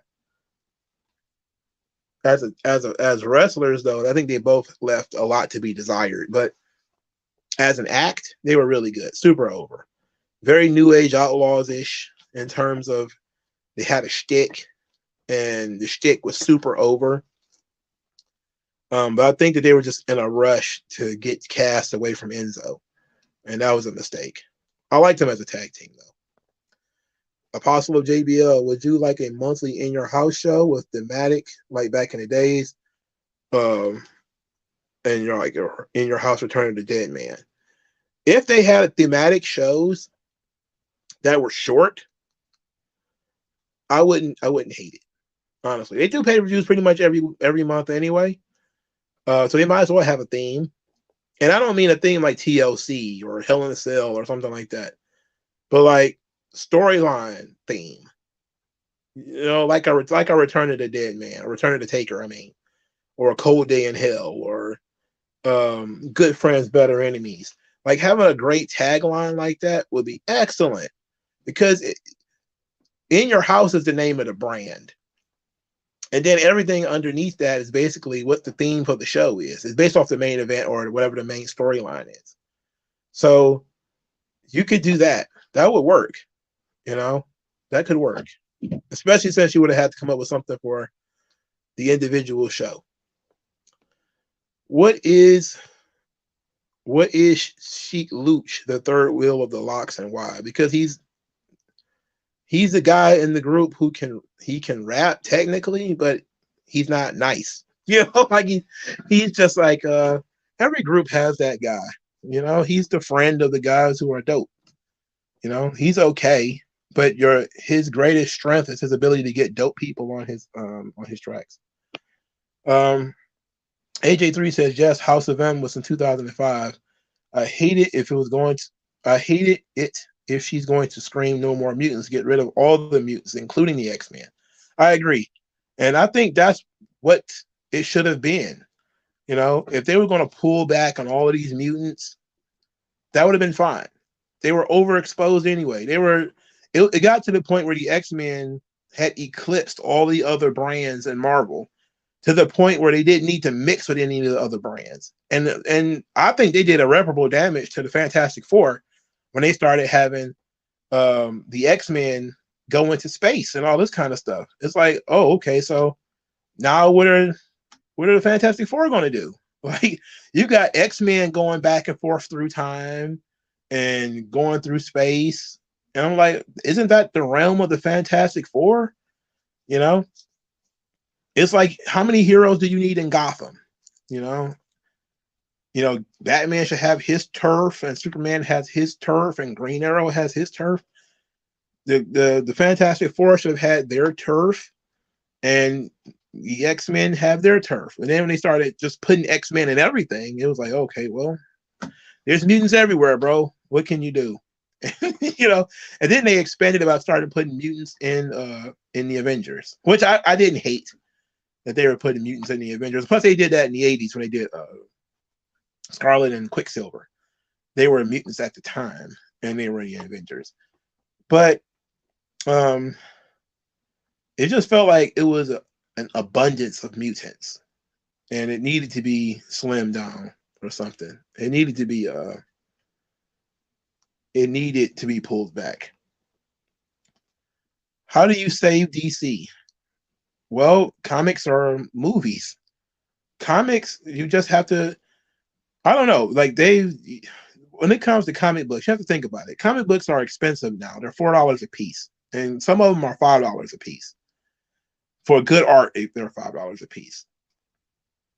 That's an expensive hobby. It's already niche. There's already not a lot of people who like reading and writing or reading comic books. You offended a lot of people for the last 10 years, at the very least 10 years. So since at least 2012, you've pissed off a lot of people, and a lot of those people are not coming back. So if you really want to get more people into reading comics, you will have to find a way to drop the price, you know, and that's going to be impossible. You know, the cost of things don't just randomly go down. Now, Seth MacFarlane, however, he sells Spawn comics for $2.99 a piece, and they don't go up. I think every Spawn book is $2.99, so it would be like Gunslinger Spawn or whatever. And I'm pretty sure he's selling more of those things than he ever did before since Spawn 300. But the bigger companies, I don't think they can get away with that. They probably should, with like Spider-Man or Superman or Batman. If they decided that they were just going to drop the cost on the tentpole series, like let's take 5 series for DC: Superman, Batman, Wonder Woman, Justice League, and Green Lantern. All right, are we going to make sure that they priced at $2.99? The main series will never go over $2.99. Then you'll probably have the main series sell a lot. Okay. Now, Action Comics, Detective Comics, all that kind of stuff, you can just bump that up to $3 or $4 or whatever. But part of it is going to be pricing. People don't want to pay $4 and then be offended at the book. So if you drop the price, people are more likely to try it.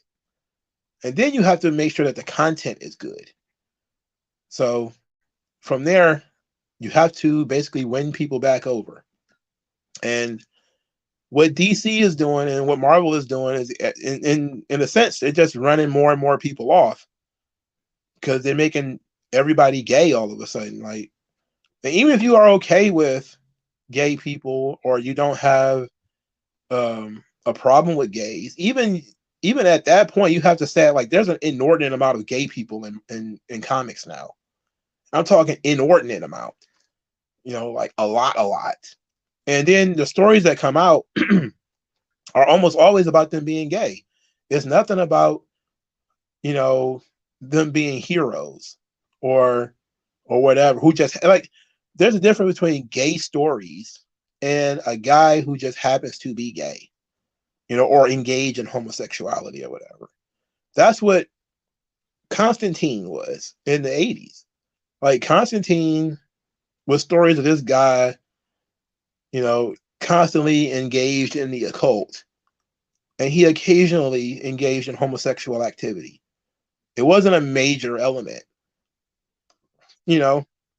of the character. It wasn't something that they talked about over and over and over again. They drilled it in your head that he's gay, but they did do stories where he would be like, where I think in the Hellblazer series, where he befriended like a gay male prostitute who had AIDS, and they were sitting back drinking whiskey together, and then a vampire bit the gay male guy with AIDS. It was hilarious, bro. I get so over the top. But the takeover of the comics industry, where there's an excessive amount of preaching, an excessive amount of identity politics, politics in general. Everything is a Trump allegory or a Charlottesville allegory or January 6th allegory. And it's like, oh my God, these people are so boring. They have almost no ability to fantasize or imagine things. Everything has to be about the world that you live in. No imagination whatsoever. And it's boring. And people are tired of hearing about Trump. And even people it doesn't even matter if people like Trump or hate him. It's like, even if you like somebody and you voted for him, you still have to be tired of hearing about the fucking guy eventually. Like, he's consumed all of the media. And one person should not have that much power to consume all of your media, whether positive or negative. That's way too much. You can't tell me that there aren't creative people out there who aren't thinking about other kinds of stories that can be told, or even people who want to tell gay stories in creative ways. You can't tell me that those people don't exist.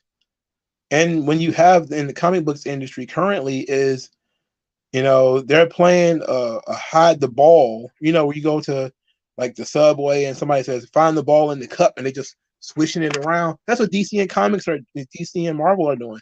You take like a Tim Sheridan or a not Garth Ennis, but like Jason Aaron or somebody like that, and they just putting them in the cup and shuffling them around between the two of them. It's like, you're not bringing in anybody new. Everybody who does come in that's new is just as ideological as the other people who were there. And people are looking at the cover of the books, seeing the name of the author, and just being like, yep, not reading this. I already know what this guy's about. And you're like, when you got like a Tim Seeley or a Tim Sheridan, everything's gay and it has to be an abundance of gay shit, self-inserts and a bunch of other stupid stuff. It's like, yeah, man, it's going to take, you can't reverse that. Like I was about to say, it's going to take years to reverse it, but you'd have to almost bankrupt these companies in order for them to reverse course. It's impossible. You can't talk them into it anymore.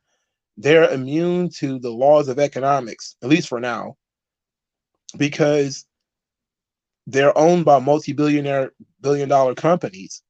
So unless Spider-Man absolutely sells almost nothing, they don't care if Spider-Man sells 100 comics or 100 million comics. They don't give a shit. The possibility of it selling 100 million is not even rational to them because it's a niche product. So the idea is we'll just write to a small audience, and as long as we'll make that audience the people that we like. So there it is. Everything's going to be gay. Everything's a Trump allegory and how you're a fascist right winger or, an abundance of Nazis and hella Nazis. I'm so fucking tired of Nazis. I don't know what to do. It's like you have the ability to write any world and you keep using the same world that you live in. You're boring. You suck. All right, let's get back to the community section. I wanted to get this over with. Leith LZ, in your opinion, why didn't John Morrison achieve more in WWE? He has looks, athleticism. Wasn't good on the mic, but neither was Jack Swagger. Yet Swagger won the World Heavyweight belts and had a moderate push. I think Jack Swagger got a pretty good push because he has a background. And I think that's mostly what it is he's got size and he's got a background. But other than that, I don't see why they pushed Jack Swagger at all. I think mostly when it comes to John Morrison, it became a thing where I don't think they respected him enough. You know, I don't think he found the right character, the right voice. I think that he's been perfect as a babyface, in the mode of Shawn Michaels or whatever. But for some reason, they weren't ready to go there. And then when he came back, that was like the universe gave him a second chance, and it it fell from underneath him again. Like, it was so goofy, you know. I don't know, but you're right. He is one of those guys who seem like a pretty solid package that just never put it together. DeAndre Dukes, what's your favorite horror movie villain? As a kid, I was always partial to Jason Voorhees. Today, I don't have a favorite one today because I don't really like horror movies. 2, how long do you think the rebranding of TNA will last? I think it's permanent, or at least until the company is sold. They're owned by a company that owns the television network. Who's going to tell them to do something else? I don't know, but I think it's permanent. 3, are you playing the new Spider-Man 2 game? I am not. 4, now that NWA is getting a TV deal, what do you want to see out of them? Well, I watched their Goofy pay-per-view. I'm not going to do a review of it because I watched it and I was like, what the hell am I looking at? Like, they're snorting coke off a table. I was like, this shit wild, bro. Like, this shit crazy. This shit is crazy. Well, they of course it wasn't real coke, but I watched their pay-per-view and I said, man, they desperately need new talent. They desperately need new young talent. That's what I want to see out of them. I want to see NWA go in a different direction I want to see every wrestling company go in a different direction. That's what I want to see. I want to see everybody deciding to do something different. If AEW and WWE are going to spend a bunch of money on guys to bounce back and forth between the two of them, there's going to be people who are going to fall through the cracks. Impact is actually going out and signing new talent. They signed some 19-year-old guy from the UK recently. Exactly the kind of stuff they should be doing. Find young talent that nobody else is looking at, sign them up, bring them on over, and help them develop. That's the right move. I want NWA to do the same thing. They need to find young people who are doing something unique, doing something different, bringing a different energy, and bringing them into the brand. Like, I like the Pretty Empowered in NWA. It's a female stable, all young girls. I don't think the oldest of them is probably like 25 at the most, at the oldest rather. They're doing something a little bit different. It's a little cliche, but it's also, I've never seen them before. So good. They're doing something different, rather than cast-offs from TNA in 2009 or whatever. Now, everybody should be doing something different, having a different personality. If NWA is going to be the old school promotion, which is what Billy Corgan is going for, I don't mind that, but it has to be like, it can't be old school as in all the talent are old and fat. You can't have a bunch of Trevor Murdochs on your roster, You got to tighten it up. 5, is there a wrestler that you like, past or present, that doesn't get enough love?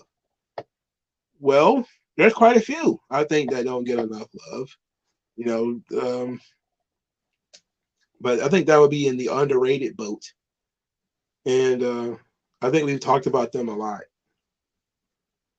You know, I can't think of one off the top of my head either that I haven't mentioned already. 6, who do you think are the cringiest wrestlers today? Oh my God. Kenny Omega. Cringe. Absolute cringe. Daniel Garcia. Full body cringe. Wheeler Yuta. He cringe. He sucks. He sucks so bad. Orange, not Orange Cassidy. Juice Robinson. Now Orange Cassidy is kind of cringe, but I wouldn't put him on the list. Juice Robinson. Absolute cringe. Everything about him is cringe as fuck. Seth Rollins, the way he's dressing is cringe. Who else is cringe? Kevin Owens is cringe. I can't stand him. Oh, he sucks so bad. Who else is cringe? Let me think about this.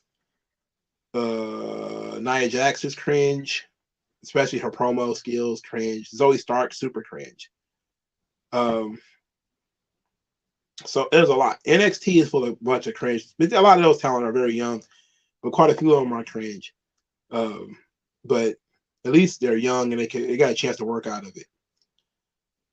NYBB says, why do you make YouTube videos? I'm curious about what made you start and why do you continue to do it? Unlike some other YouTubers, you seem to do it because you enjoy it instead of doing clickbait videos and attempt to gain views and money out of it. Well, you are correct. I do enjoy doing it. The reason I started is because a couple of years ago, when I was just getting back into wrestling, I listened to pretty much other people talk about it. And as usual, everybody has their own opinions. And I thought there is another way to analyze the product that other people are not doing. And I found that listening to other people, it became an echo chamber. When you started hearing the same stuff come out of almost all of the podcasts, they almost all unanimously hated something. They almost always unanimously loved something. And what really frustrated the hell out of me was that nobody was listening when I was like, yo, this New Japan shit that y'all are pushing, and it would seem like every podcast was pushing New Japan on you. Everyone from Solid Monster to what's the name? The Cheap Heat, I think it was, with Rosenberg. And it's like, yeah, they talk about WWE because they had to. And it was that was the way that they got attention. It was, you know, how they were going to rip and destroy on Raw or whatever. But they really wanted to talk about how much they love this Tetsuya Naito versus Kazuchika Okada match that was 48 minutes in Japan. And I'd be like, bro, nobody's going to watch that garbage. Like, who the fuck's going to sit here and watch some 48-minute match between two Japanese guys they don't know? Now, 9 times out of 10, I probably have seen that match. But at the same time, though, I'm like, yo, you had to know your audience. Nobody gives a fuck about them people, bro. Nobody gives a fuck about that shit. And over the time, I just felt like a lot of the other podcasts, I was kind of like, man, I could listen to one of these guys and get 90% of their opinions. So at the time, I was like, I couldn't find anybody else that looked at things from the way I look at it. And so I was like, you know what? I'm going to do it myself. You know, I used to be on All Hip Hop. I was on the blog right before they blew it up. They blew that site up something so crazy. It was nuts. But I was on there, and that's where I would do most of we would talk about wrestling, and I would do a lot of my reviews of like history and different stuff like that. Stuff, the same stuff I do here. I would do it there, and then they would suggest that I would do a podcast or something. And I would be like, nah, I don't want to. It's too time consuming. It's, you know, yada, yada, yada. I didn't know how simple it could be, you know? And then when they blew up the site, and now I'm trying to get into these conversations on Twitter or Facebook, and I'm getting blocked. And so now I'm not, nobody's seeing what I'm saying or hearing what I'm saying. Like when I got, at the beginning of this channel, I got blocked by Dave Meltzer. So that's gonna limit my reach. I can't reply guy to Dave Meltzer. I got blocked by PW Insider. I got blocked by Fightful. You know, and I wasn't even like being offensive, like calling them like swamp donkeys or, you know, shit kickers or anything like that, which I would understand if I was, you know, getting blocked for stuff like that. But I was being blocked because I was mildly pushing back on, how do you know this? You know, criticizing how they came to get information, you know, criticizing their analysis of the information that they will be given. And then I would start, you know, because that's kind of how I always have done things. I always been very analytical. Always looked at things and asked questions. Say, okay, oh, how do we know this? Like when they used to do Dark Side of the Ring, they would do it and they would be like reading the dirt sheets. And I would be like, okay, well, Meltzer is a journalist. He's not, and he's a really good historian, but he doesn't quote like, you know, when he's doing a crime story, he doesn't quote anybody. He just writes down the shit as he thinks it is, or whatever, and he leaves it at that. And I'm like, well, that doesn't make sense. There are certain stuff that where you need to have an authoritative voice on it to a degree, or you need to have consulted with somebody, you know, or something, you know, like there needs to be things that needs to be done. And what I felt like is everybody just took Meltzer at his word. If he said a match was great, then everybody said it was great. Nobody came out and said, you know, Meltzer gave this match 5 stars, and that's way too much. This match was way too long. It was way too boring. What's the story? Who cares? You know, these guys powerbombed each other from the top rope, and they both got up. How was that a great match? Nobody was doing that, you know? And then if they were, I wasn't hearing them. And it was probably because a lot of people who thought like me were having the same problems that I had, which was getting banned off of different sites, getting blocked, and a bunch of shit like that. And then so it was great when I actually started doing it on my own. And I had to, at that point, try finding my own lane. But I also just enjoy watching wrestling. I've always watched it. And now I get a reason to watch this stuff and review it and talk about it. And I could let off some steam. And it's fun. So I genuinely do enjoy it. I don't make any money off this shit because they keep limiting my ads on my account. Probably because I curse too much. And also because I say stuff that I shouldn't. I talk about things that I shouldn't, you know. Like when I almost lost the channel when I was talking about COVID. The COVID stuff almost got the channel taken down. That was the first strike I ever got, was during the COVID stuff.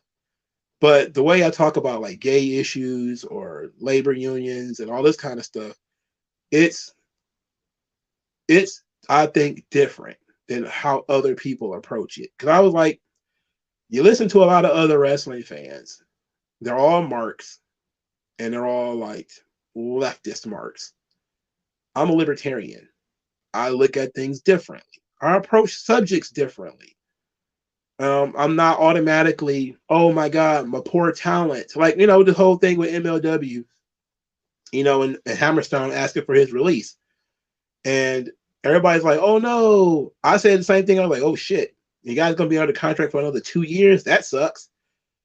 I'm sitting here trying to figure out, he needs to try to figure out how to get out of that contract. I'm not immediately going to shame Court Bauer for not releasing him, because I didn't do that when like Mustafa Ali wanted to get released. I didn't say that he should have been released immediately. I understand that you have to honor your contracts, you know.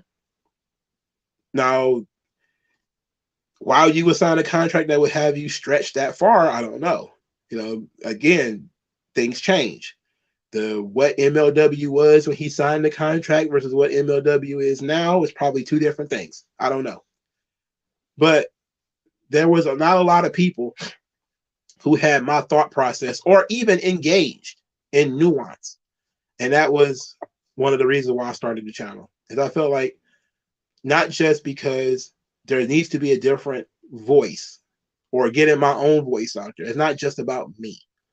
It's also about there are other people who need other information, or at the very least, different ways of analyzing stories. Rather than just saying how much wrestling is on a wrestling show. It doesn't fucking matter if the show is dope. You know, if the show is good and there's a bunch of talking segments on there, then the show is good. If the show is good and there's a bunch of matches, then the show is good. I'm not going to sit here and say, well, there's only one women's match on the show, so this show is detrimental. I'm like, well, so what?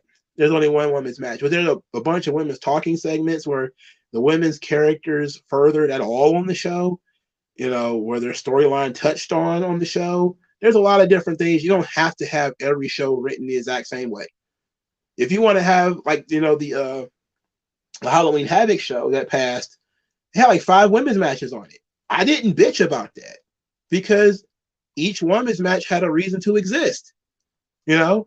And I've always said, if you're going to have them on the show, there should be a reason for them to exist. So I'm okay with it. I'm okay if there's one women's match. I'm okay if there's 5. I'm okay if there's none, because I know that each show should be different. It should be approached differently. I understand the women's wrestling fans want more women's wrestling, but it should be good, not just, it should just exist because it should exist. If it's going to suck, it should not exist. I'm sorry. But that level of nuance and different stuff like that is why I started doing the show. Absolutely. His second question: have you ever considered doing any fantasy booking videos on the channel? Sort of like the old booking challenge videos Sanders Robbins 24 did, or even doing a GM mode on a wrestling video game. No, I don't like fantasy booking, if we're being honest. I like looking at how things are and how we could get there. For instance, it'll be easy for me to be like, oh yeah, Seth Rollins versus Roman Reigns at WrestleMania, and it's a unification match. Wouldn't that be great? I'd be like, well, sure, that would be great, I guess. But what do it take for us to get there? How is it going to affect the rest of the show? How do you want to appropriately build a card? You know, I'm looking at things like, in basis of reality, we all fantasy book to a degree, you know, but I don't want to spend an inordinate amount of time fantasy booking, if we're being honest. 3, are you going to watch the new Scorsese movie, Killers of the Flower Moon? I heard it's super long, so I probably will, and it's going to be super long. I don't know when I'll actually do it, but I'll do it eventually.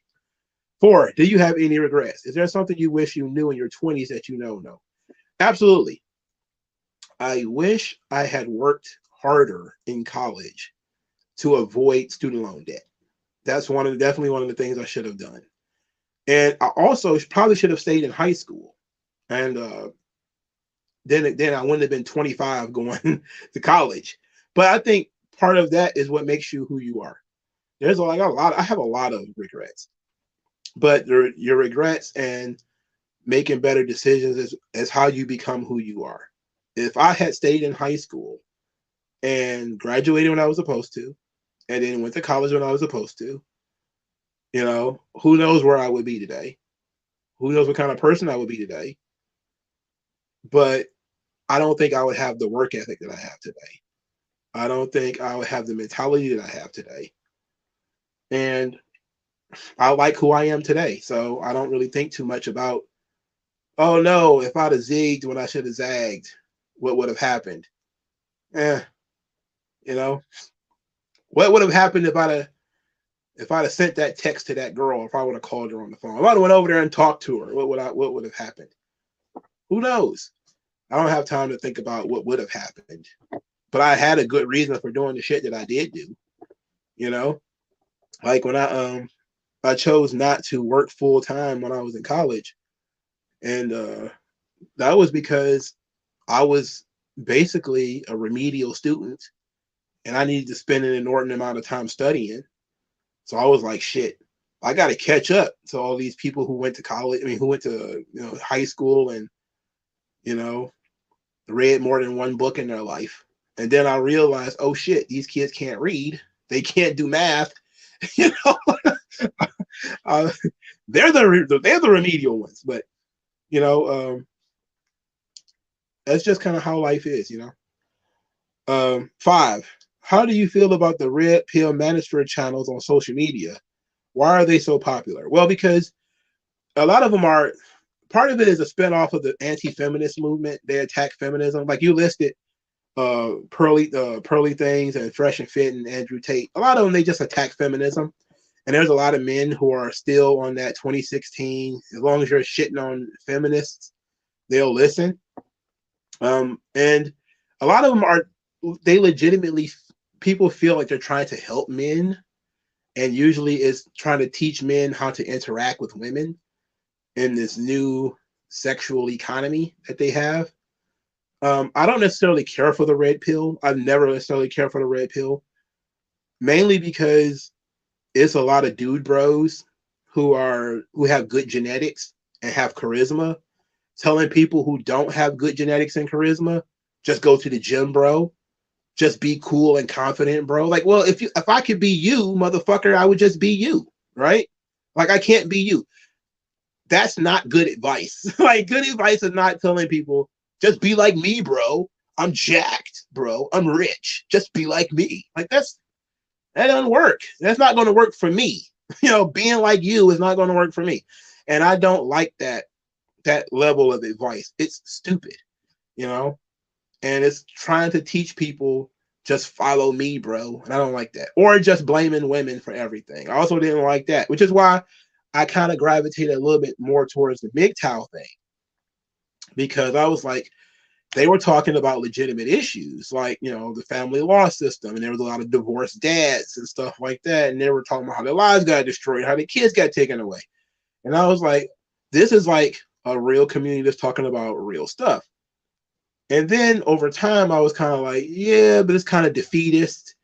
They basically tell you to give up on life, give up on relationships, live life in terms of constantly bouncing from woman to woman, never settling down. And I think about it like, well, there's some negatives to that too. And you don't want to exactly promote that. So I stopped, you know, I still listen to a little bit of it. Like I still listen to a little bit of like Andrew Tate. I don't listen to a lot of it. I get a sense of what he's got to say, then I move on. Same thing with Fresh and Fit. Like I don't sit down and listen to like an hour of them talking to some bimbo. I'm not going to get anything out of that. But if this is a short, like 60 seconds of him shooting down some bimbo stupid argument, I may say, okay, well, he's got a point. Or I may say, well, look, yeah, all that sounds good, but y'all niggas are tricks anyway, so it doesn't matter. And that used to be like the big picture is you need to take bits and pieces of this stuff and never jump into anything whole cloth, because this all comes across like a cult eventually. Feminism is a cult, but so is a lot of the red pill.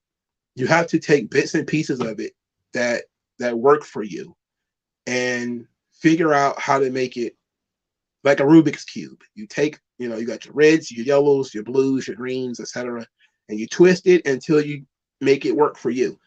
And it's all individual. And that was the number one problem that I had with the red pill is a lot of it's collectivists. It's women are like this. Like, no, not all women are like that. Men are like this. Well, not all men are like that. You know, like you try to tell some kind of artsy guy who likes poetry and likes doing art that he needs to just hit the gym in order to get a girlfriend.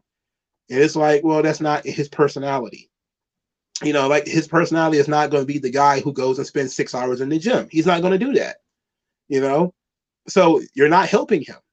He's going to be leaning more towards the feminist thing because you're attacking him, calling him soft, calling him a beta male and all this kind of stuff. He's not going to get any help. He's not going to better himself if the only ideal of masculinity is just be a billionaire, bro, and, you know, get all the hot whores you want. It's like, well, yeah, it sounds good, but you also have to understand that men are different. If you're an artsy fartsy guy, you like to read, you're a homebody, you have to approach differently. All the guys in the world need to stop trying to fuck all the models. There's other chicks out there too, you know, and you have to understand that a lot of these chicks will use you. So the red pill and the anti-feminist and all that kind of stuff, they're not wrong, but you have to realize there's trapdoors and everything. And the Daily Wire, the Matt Walsh types, you know, the traditionalists, the Jordan Petersons and all of them, they'll have you be some kind of stuffy suit and tie dad who don't have any fun, who don't go anywhere. It's up, you know, you go work long hours, come home and have a beer, and you're like some kind of 1960s dad. You know, that's great if you have a lifestyle that it fits that, but that doesn't work for everybody. And then you have to make sure that your wife is okay with that. You have to pick a wife, you know, that actually fits the mold that you're trying to, what you're trying to do. And people don't know how to do that either. So there's a lot of that stuff. And I think mostly it's guys who are being, they're being ambitious. They're trying to say, well, I can do this, or they're using these people to come up with good excuses to why their life ain't shit. In reality, it's kind of stupid. What's this WG Phil says? You should see the article that says stop blaming women for male loneliness. Interesting. I'm very interested in that. I'll look it up. Just like everyone trying to be wrestlers or basketball players or football players. It's like, look, it's not going to work for everybody, bro. You're an individual. You have to act. You have to look in the mirror and say to yourself, what do I like? And what do I don't like? What am I willing to do? What am I not willing to do? You know? And, you know, what's your level of confidence in talking to certain people and all this sort of stuff. Neji Savage, Mongo, thoughts on Sniper Wolf and Jack Film situation. I feel both were wrong. He made tons of videos about her and she shouldn't have doxed him. Yeah, there's like, I don't know a lot about it, but I can tell you that if you're so gotten to that you start doxing and swatting people, then you're already in the wrong. And this is an issue that with the internet too, is where guys, you know, and I think that Sargon went through this with Anita Sarkeesian, where he made so many videos about her that people were kind of like, yo, he's obsessed. You know, like he's obsessed with her. And people do that shit. And they do it, especially if they feel like you're gotten to and they can feel that you've been gotten to, they'll keep doing it. You know? And the best way to get around that shit is to not obsess about it. But yeah, when you dox people, you're just not. You've already lost when you started doxing people. AJ3, did you get to see the Building a Rap City documentary? No, I didn't see that. I need to go see that for sure. AJ3 says, why not copy what Vince did with NXT? Well, because Triple H has a different vision. You know, what Vince was trying to do was push more characters and trying to make people more marketable. Triple H is all about that damn ring and what you can do in the ring and whatever. It's working right now because they bringing in like stars from like the main roster and stuff. But and they doing good storyline stuff in NXT, don't get me wrong. But NXT 2.0 was wild and I loved it. Darren Miles, how come NWA Impact doesn't have any merchandise? Well, I'm pretty sure they have merchandise at their shows, but getting them major publicity is probably not coming anytime soon, which is very unfortunate. Koshan R. Remember when WWE turned The Miz into a babyface in 2012? It was weird as hell. They even turned him babyface with his feud with Shane McMahon in 2019. He's much better as a heel. I agree.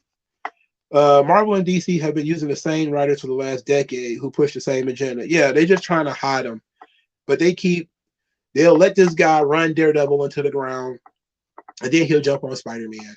Then he'll run Spider-Man into the ground, and he'll jump on Batman. And it's like, oh, get the fuck out of here.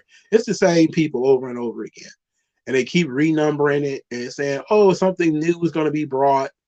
It's like, no, it's the same person who I didn't want to read on this book, doing this book, and I don't want to read it here either. And it's very unfortunate. But that's how you know it's a social club and it's not an industry. Because it's the same people. It's that nepotism, you know, where it's the same people going back and forth constantly. Koshan Art, do you think Umaga should have been a world champion in WWE, especially with his feud with John Cena in 2007? Well, I think that they knew he had a drug issue, which is why he didn't. I would have liked for him to get that title run that Great Khali got. Instead of giving it to Great Khali, he could have gave it to Umaga. That would have been great. WC feel DC is mostly dead brand, hiring people like Mags, trying to make Superboy a troon. That's the only ideas they have is self-inserts. That's it, you know? Their only idea is, what if Batman was trans and wore a pink jumpsuit? Like, why would anybody want to read that? Is he going to fight crime at any point? You know, like, well, when you sympathize with the criminals, why would you write the heroes well? WG feels I don't think the Fantastic Four or the X-Men can save the MCU. Well, me either. I don't know. I don't believe that at all. Darren Miles, why is Static Shock not that popular? Well, because he was a character that came from Milestone Comics. Even though they was distributed by DC, for a long time, DC didn't have access to the character. So, because I think there's some kind of licensing agreement where they have to pay Milestone X amount of dollars to publish Static Shock comics and movies and stuff. I think a Static Shock movie could have been a big deal. It still can be, you know, if they chose to do it right. It's just about whether they're going to do it or not. Are they going to do it right? Probably not. But it was actually more popular than I remember it being, because when I was young, I don't remember seeing a lot of Static Shock, you know. But that cartoon series, a lot of people like that cartoon series. And why they are not trying to work on a movie now while they have the license again, because they're still printing Static Shock comics. They start printing them again. Why they're not trying to do a Milestone or Dakotaverse, I think it's called. I don't know. But that's because, you know, they're too busy trying to turn their tentpole characters gay and black to actually do something with the characters who are already black, you know. Koshan R, do you think Batista is better as a face or a heel? As much as I like Batista's face run in 2005 as World Heavyweight Champion, I personally enjoy Batista's run as a heel in 2009. Yes to both. Yes to both. I like Invincible Babyface Batista. He is very cool. I like heel Batista, Hollywood Batista. He was very cool. I think Batista's going to be one of those guys that he's one of those guys that the people that I was talking about before, they don't appreciate him. You know, they don't give him any credit for how good he was. But there's going to be there's people who think that Batista fucking rules. Like, yeah, you nerds booed Batista. You call him Bootista, Bluetista, boo. What are you doing here? Meanwhile, there's a bunch of other people who are casuals who look at him like, yo, this guy's huge. He's jacked. He's got charisma. He can talk. You know, he might not have the passion anymore, but my God, you know, Batista fucking ruled. You know, he was injury prone, but he ruled. The same thing with Sid, you know, same thing with Sid, where these guys they'll sit back and talk about how great and how fantastic random mid-carders are and completely ignore how cool Sid was. Same thing they do with Goldberg, you know. Goldberg never had a good match. Goldberg sucks. Yeah. They're like, well, look, I watched enough Goldberg. When I was a kid, I always think Goldberg sucks because, again, I was impressionable and I listened to a lot of dirt sheets and stuff like that who told me Goldberg matches were terrible. Now that I look at them for myself, I enjoy them for what they are. It's like I can't eat pizza and be mad it's not a hamburger, right? Like, I can't eat a hamburger and be, you know, upset that it's not a candy bar. Like, everybody is doing something different on this show. For what Goldberg was supposed to do, he did that shit excellently. Like, a Goldberg match used to be high energy, high impact, over within 10 minutes, and fun as fuck. And then when he started having longer matches, they were still okay as long as they were high impact, like his matches with Scott Steiner or Sid or somebody like that. They could be fun. Now, he did have some stinkers out there for sure. Matches that weren't very good because he wasn't a very good wrestler. You have to cater to his style. Same thing with Ultimate Warrior. I still get chills when I think about, Ultimate Warrior matches, Sid, and it's, not everybody is the same, bro. And they claim WWE has a house style and everybody has to work the same. Meanwhile, everybody chopping each other in the chest, New Japan style, is perfectly fine. Every fucking match, everybody's forearming each other in the chin. Like, oh my God, it's so boring. It sucks so bad. I haven't gotten to your question in the community tab yet, JG. At least I don't think so. I'm slow poking through this thing. The NYBB. He says, who do you watch on YouTube? Well, I watch Tick History because I like watching, especially he just did a video on eugenics, and I really like historical videos. So there's some videos out there that have really short history videos. I like those. I like Tick History, even though his videos tend to be a little bit longer. I do like some of the cultural elements. I watch Jason Whitlock sometimes. Usually, as I get up for work, I'll put on Jason Whitlock podcast. But only if he's talking about something I actually care about. That's always been my thing, is I have to actually care about your subjects, not just, I blanket listen to all of your content. I only pick and choose like certain subjects I listen to. Of course, I watch Jim Cornette on YouTube. I try to find new channels all the time to watch. I just found this one YouTube channel. I forget what it's called, but they do like the what happened beef videos, like between rappers and stuff. And you can tell it's a white dude doing it, and I'm not mad at it because white guys who like hip hop, bro, they're very into it. They're very into it. But he does really good breakdowns of like how the beef came to be, and here's what happened, and doing research and following along, and his videos are well edited and stuff like that. So I like those. I spend a lot of time watching old events on YouTube. Like I watch old TNA pay-per-views. I started watching old UFC events on YouTube. Hip Hop Universe, is that what it's called? Let me take a look. Because I watched one earlier. Let's see. Was it Hip Hop Universe? No, it's John Anthony HD. That's what it's called. Yeah, John Anthony HD. I watch Thinking Critical. I watch, because that's where I get a lot of my. I watch a lot of comic book stuff from Thinking Critical. I actually like that channel. Same thing with Casually Comics. I watch a lot of her videos too. I watch bits and pieces of like Hotep Jesus and stuff like that. Valuetainment. I watch a little bit of that. Only when you got somebody on there worth talking to, I'll watch that. I just found out about Captain Midnight. So I watched like 2 or 3 videos from him recently. Critical Drinker, I watched a couple of videos of his recently. Not that I'm in my history, I'm just naming stuff that I'm in my history. Let's see. I know it's got to be a couple more. Marky D123 for the TNA history videos. He's probably the best channel when it comes to TNA history. He's really good. Actual Justice Warrior for current events. Yeah.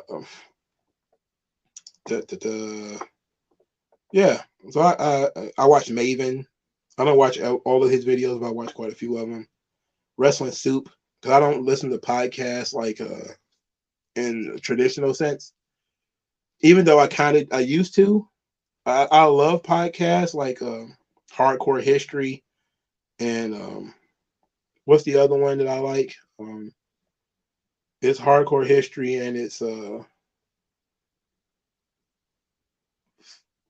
Fall of Civilizations. Yeah, so Fall of Civilizations. But I don't want to sit for 4 hours with it. I don't even though I do work in an office, I don't have the patience for that. Not anymore. But like if I'm on a bus ride or I'm going somewhere and I got a lot of time, I'll listen to like a Fall of Civilizations or something like that. And sometimes I want to listen to like the Old West podcast and learn about old cowboys and stuff like that. But I like a lot of history and current events and stuff. So like I actually don't follow a lot of wrestling channels. I follow wrestling channels mostly to keep in touch with what other people are saying or thinking, and that's about it though. Like I don't really follow like a lot of wrestling channels. Let's see. Park and Hunt has 4 questions. Who's a better wrestling theme composer? Jimmy Hart, JJ McGuire, or Jim Johnston? Well, Jimmy Hart did a lot of wrestling themes that people don't know. I'm going to go with Jim Johnston still, but Jimmy Hart did quite a few, and I really liked them. 2, what are some of your wrestling champion pet peeves? Distractions. Unless you have a heel faction, the excessive amount of distractions, I really don't like them. Like they used a distraction in the Omega MJF match last night on Collision, and it was like, did we need to have a distraction in this match? Really? You know, especially since the distraction didn't lead to the finish. It seemed kind of goofy to even have it. You know, so whatever. I also hate triple threat matches. I hate them. Hate them to death. How did you get into comic books? Which is 3rd question. I was on All Hip Hop blog, and I stumbled into the comic book thing, and they were posting panels. And I remember I was reading something. They used to post panel by panel, like grids or whatever. And I was reading comic books because I had never read a comic book before in my life. And they had just basically posted, oh, we're going to read this comic book together. And then we go through it. And then they will also do the same thing on 4chan. So I would read comic books initially on my phone as they were posting them. I would just read them there. And then I was like, hey, I'm wondering about this or wondering about that or whatever.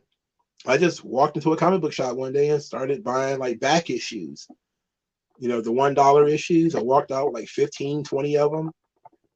And after that, I started really getting rolling. But it was basically as I started writing, it was like you have to start reading.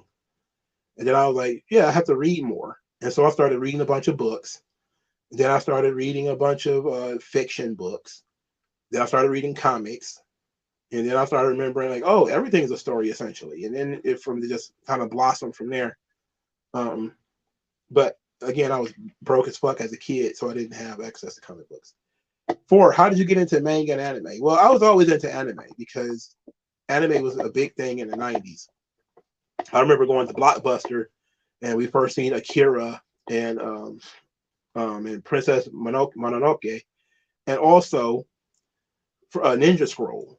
Like I remember I think Young Search was the first person to show me Ninja Scroll, and I don't remember how he got it, but it was a tape he had, and we first started watching it there. I had already been watching Dragon Ball and bits of Sailor Moon, but I didn't know these things were Japanese until we got like Ninja Scroll and Princess Mononoke, and this shit was in a different language, you know. So it was an interesting scenario in terms of, oh, this is Japanese cartoons. And so it kind of went from there. And then, of course, when you started having Toonami and Adult Swim, it kind of just steamrolled from there. 305 Johnny has 2 questions. Are you going to do merchandise on your channel with like t-shirts, hats, mugs, etc.? Eventually I will. I think I'll probably end up doing that kind of stuff. I'm very, always looking at opportunities to expand the channel and stuff. but I don't think it's the right time yet.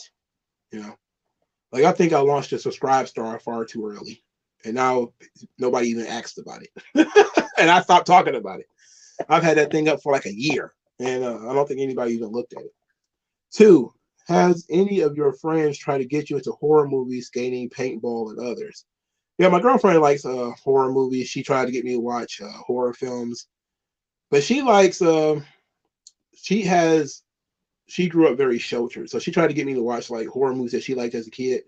So like, and it's not even like real horror movies because she really couldn't watch like hardcore horror movies.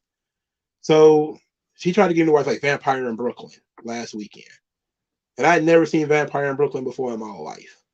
And I liked it because it wasn't about slavery or anything else stupid like that. You know, so I was like, okay, this is at least creative.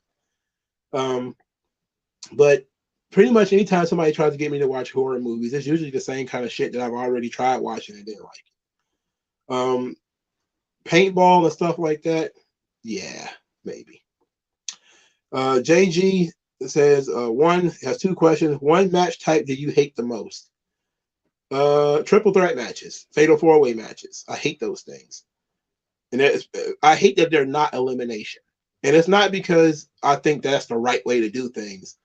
I don't like it because it always has a cop out element to it where it's always somebody you don't want to beat. So you put somebody else in the match to take the pinfall. And it's stupid. I hate that. What are some good things Vince Russo brought to wrestling versus bad things? I think he sped up the pace in terms of the shows not feeling like they last forever. You know, sometimes things move too fast, but picking up the pace on the storytelling is a good thing. Now the storytelling is far too slow, especially in WWE. And in AEW is virtually non-existent sometimes, where you don't want to feel like weeks and weeks of stuff is happening, but nothing's going forward. That's when you get late stage Walking Dead storytelling, where it's a plot point that lasts 6 issues, 6 episodes, and you're like, oh my God, are we ever going to Glenn had a conversation with this guy in a back room somewhere, and we're not ever going to address this for like 12 episodes. And then like you expect it to remember that and then carry it forward that far. It's like, no way, man. I'm not doing that. That takes forever. Speeding things up, you know, not just instant gratification, which I think he did too much of. Switching the titles, he did far too much of. But creating scenarios in which the title switch could feel good, like when Mankind won the belt, that was good. You know, it was a surprise. I don't think anybody expected him to win. He did win. And then they very quietly, not very quietly, I shouldn't say, very quickly switched it back. You know, then he fucking won the belt again. So he won like the title twice on the road to WrestleMania. It's kind of goofy. But it was a way to keep things fresh. So things didn't last too long and get stale. But think about it. If The Rock hadn't lost to Mick Foley during the that angle, you would have basically not paid off Mick Foley's entire story arc through 98. You know, like his 98. Am I sure it's 98? Yeah. Yeah. His 98 storyline where he got gypped by the corporation, he had to get one up on them eventually. And if he hadn't beat The Rock, that means he would have had to gone through this entire story without winning. And it's similar to what happened to Sami Zayn this year, where you had Sami Zayn in a really great position where everybody wanted him to win. And everybody was like, oh, he could just win the belt and then he could lose it back to Roman 2 weeks later.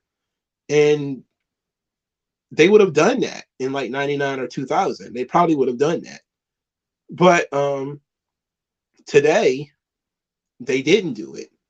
And so now people are kind of like, wow, you know, I preferred past storytelling where they would have hot shot at the title just to give us that moment. And then they could have gave it back. And I say like there's nothing wrong with either one. And I get that Mankind, because Mankind, when you look at what happened to him, They hot-shotted the belt to him. He got his moment on Raw. He got the belt back later that year. I mean, well, a couple of weeks later, because he lost at the Royal Rumble, then he won it back. Then what was he doing at WrestleMania? Nothing. You know? Opposed to Sami Zayn, where they didn't give him the belt, and he ended up main eventing WrestleMania with the tag team titles. So there's just different ways of telling the same story, if we're being honest. Oh, what is going on here? Oh no. All right, so these are the last questions in the community tab. They are 305 Johnny, 3 questions. 1, did you get to see any of Don Bluth's animation films back then? Oof. I'm pretty sure I did, but I don't know any off the top of my head. 2, with the death of Richard Roundtree, how many blaxploitation actors are left, and what are your opinions on the impact and legacy they left behind? Well, there's still a few left. Pam Grier's still alive. The Hammer's still alive. Well, they're the 2 major ones that are still alive. They're both old. I don't think Pam Grier is as old as Williamson is. It would be amazing the impact that they had on Hollywood and black culture if people did not obsess over black culture restarting every decade. Like, there's a lot of young people that think that black culture begins with them, right? So the blaxploitation movies, I didn't know any of those movies existed when I was a kid. So when I'm seeing Spike Lee movies for the first time, these are the first times I've seen black actors in leading roles. You know, like, so I'm watching movies like Higher Learning and the Spike Lee movies, and I'm watching Boys in the Hood. And these are like the first times I'm seeing black actors, you know, in starring roles. And it was just like watching reruns of Good Times. And I was like, oh, okay, that's cool. I didn't realize that they had been doing that shit like 20 years before I was born, you know, well, 10 years before I was born, you know? And then you get into the 2000s and you get even more of these shows. UPN has an entire block of black television shows, especially black female oriented television shows that were lost to history. So now you have a bunch of kids who are younger than me thinking like Blackish is the first television show with black female characters or whatever, or Insecure or whatever. Like, oh, finally we are making stuff. Like, we've been doing this shit forever. It's just something about black people thinking that you have to start from zero every year, you know, which is why we keep going through the more slave movies instead of, I always say, why niggas ain't in space yet? Like, why of all of these intelligent black people in Hollywood, nobody ever said we're going to create like the black version of Star Trek, you know, or Black Space Bandit or something. Nobody ever thinks about that. It's always about how can we fetishize slavery, or, you know, talk about the barbershop and all that kind of bullshit, you know. It's a mistake. But the reason why their impact is not as strong is because every future of every younger generation of black people completely ignore the past, you know. Even though a lot of this stuff, like even hip hop, like a lot of people didn't even understand what sampling was, and why sampling became such a big deal, because it was based off of guys knowing the past, guys who listened to old funk records and finding, you know, strings and different things like that they wanted to use, R&B records or soul records or whatever, and utilizing that in their songs. Okay, but how many people listen to like Kanye West but have never heard the songs that Kanye West sampled? Like, they'll sit down and listen to an entire album of RZA chopping up records. They had never heard any of the songs that have been sampled on those records. That's where you have to be a backpacker.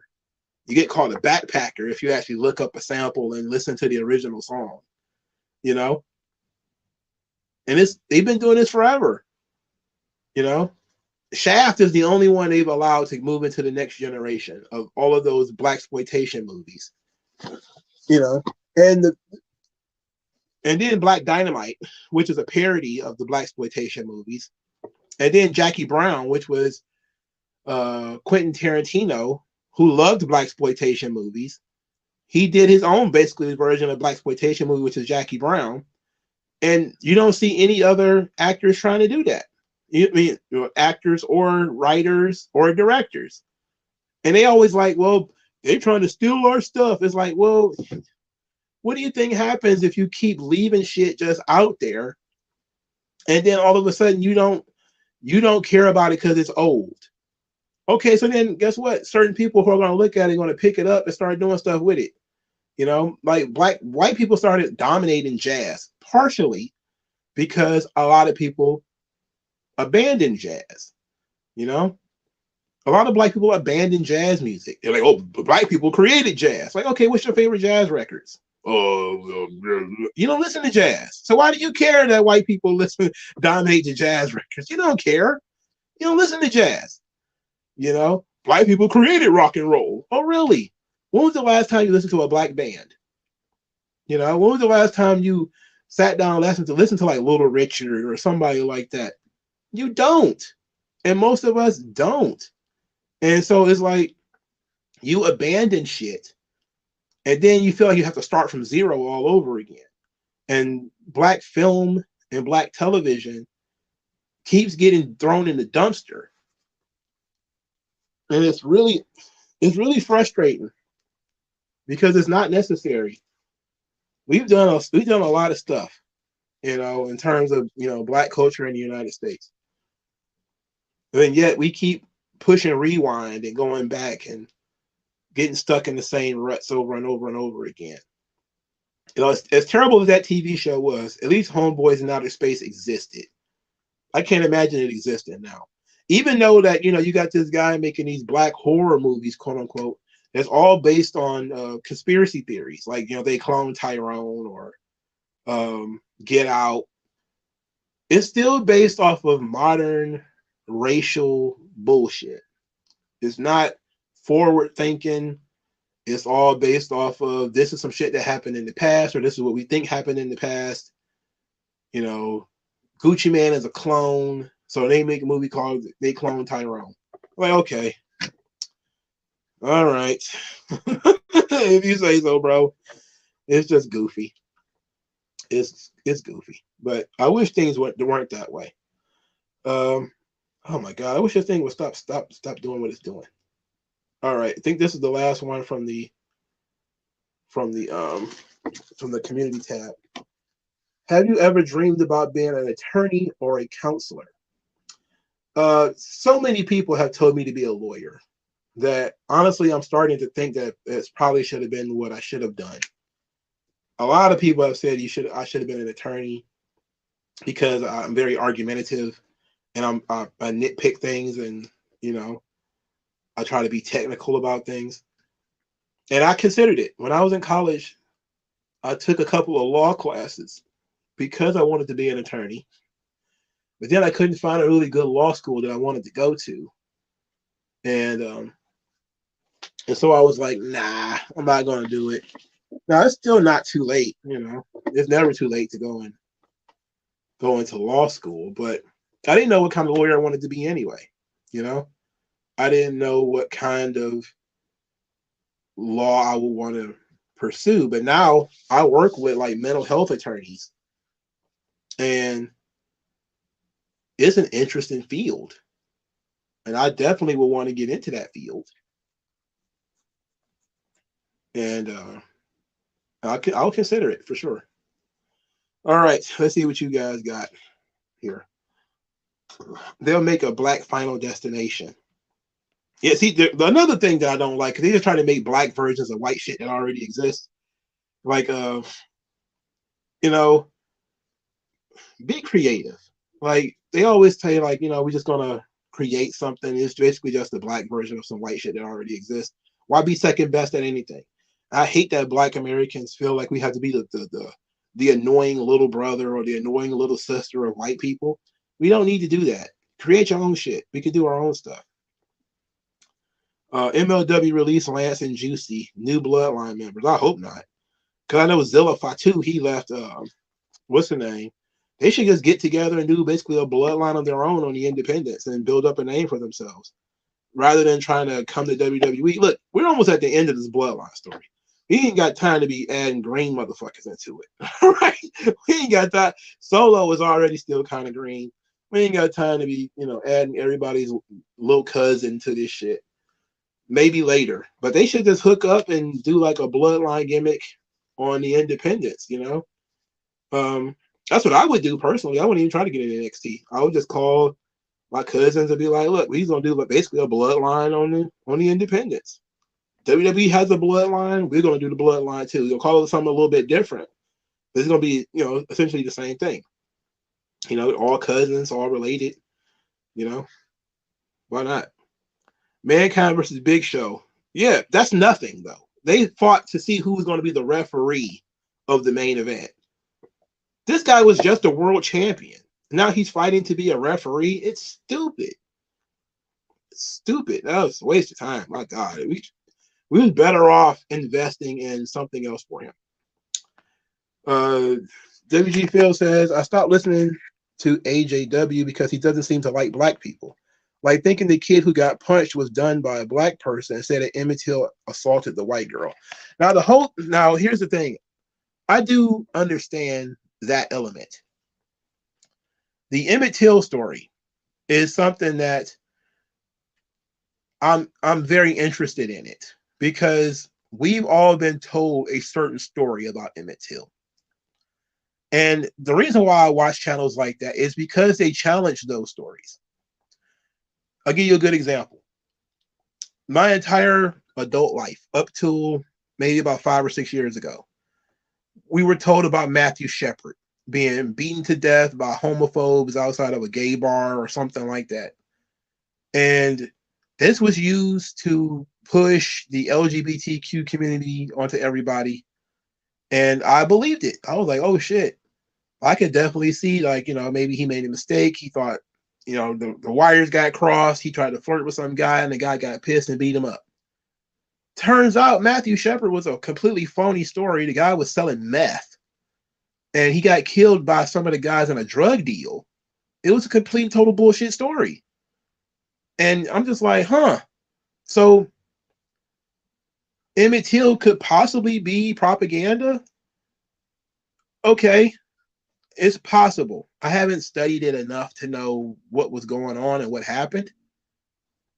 But the only thing I've seen so far is that people are saying that he might have touched the woman and it wasn't quite that he whistled at her. There's also stories that one of the guys who helped kill Emmett Till was black. But I haven't looked that deeply into it. Ultimately, Emmett Till should not be dead. He should not have been brutally murdered for whatever, unless he actually did try to rape the girl. And even then, he should have just been arrested and not, brutally beaten to death. But we also have to realize that we live in a world where everything has turned into propaganda. And sometimes stories are not as clean as we would try to make them. And so I give people the benefit of the doubt when it comes to stuff like that. Now, on some other issues, I do feel like, he gives black people a hard time. But I feel like he's at least fair. All right? At least fair. And the Emmett Till thing is one of the questions I see pop up a lot. And I think that him being friends with Mr. Kangaroo guy, and that dude probably literally is a racist. Like, he certainly feels more racist than Actual Justice Warrior. I forget what his name is. I'm pretty sure you know who he is. But that guy actually feels like a fucking racist. Like, listening to his content feels racist. But at least I think that certain people are following the information where it leads. And if it leads to the black person not being right, in that situation, then it is what it is in that regard, you know. But there is tons of information when it comes to stories like that I haven't bothered looking into. Because I remember when I was a kid, not even when I was a kid, but when I was in college, I looked into the Mumia Abu Jamal because I was really into that. I was like, oh shit, Mumia is going to, it's fake, it's bullshit, and he shouldn't be in prison. And then I stumbled across like the court notes, the court records. And I'm reading through the court records and you see that he's basically in prison for being a dumbass. Like he wanted John Africa as an attorney. Like John Africa is not an attorney.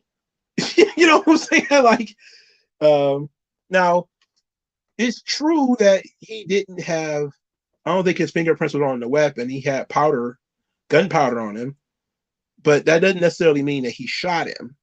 Because one thing that you learn in forensics is that gunpowder disperses. So if you're close to the shooter, you can get gunpowder on you. That doesn't necessarily mean that you're a shooter. But if he don't snitch on the shooter, then he's gonna take the L. And then you start listening to like Mumia Abu Jamal and you learn a little bit more about it. And you're like, I don't know if he should be in prison for the rest of his life, but he's certainly not innocent, like everybody is saying that he is. And that's really what flipped. Another thing that flipped for me is like, first it was Matthew Shepard. And then I started learning about the Black Panthers. And then I started looking into the Black Panthers and started figuring out like, yo, we've been told for years and years that the Black Panthers, they got infiltrated and they were getting killed because they had a breakfast program for kids. And then you see like these dudes were leading like robbery rings in their neighborhoods, like the Jonathan Jackson led like a open violent gunfight in a court. Like what the fuck? Like these people were crazy. They were doing jailbreaks. They were robbing banks. They were involved in hardcore criminal activity. Most of them were. And all that stuff has been washed out of history. And you're like, yo, can I trust anything that I read now? And I just saw this literally the other day. Like, all Black people did was want to have school lunch breakfast lunch programs, and they wanted to kill us for it. And I was like, I know who you're talking about, but explain why the Black Panthers were getting in shootouts with other pro-Black groups. Like the guy who created Kwanzaa, the Black Panthers and his group got into a gunfight in which 2 Black Panthers got killed. You can't tell me like all they were doing was giving pancakes and cold cereal to the kids, and they're constantly in gunfights. Like when Asada Shakur, when she went to prison, she went to prison because I think her baby daddy or whatever like that shot a police officer. And it's like, it's too many of those kinds of stories where they're getting into shootouts with the cops. They're getting into shootouts with people in the courts. They're killing people. They're involved with robberies and drugs and a bunch of other shit.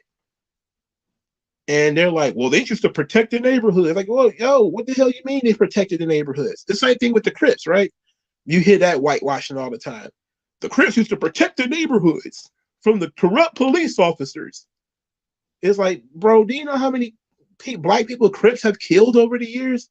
And you could stack the bodies of the LAPD and then stack the bodies of the fucking Crips and see which one did more damage to the Black neighborhoods. There's a reason why I give people the benefit of the doubt on that kind of stuff. Because even though I don't like it, I got to put my emotions to the side and say they probably look more into it than I have. Because a lot of those things that I grew up learning, like Emmett Till, like Rosa Parks, is not cut and dry. It's not the story that I was told. It's not 100% the truth. And because I don't take a lot of time to do a lot of research, I have to accept that people who have looked into it to a degree, not, I don't just blindly take what they say, as long as he does a good job of actually showing where information comes from. But I take into account that a lot of the stuff that we've been told over the years is propaganda.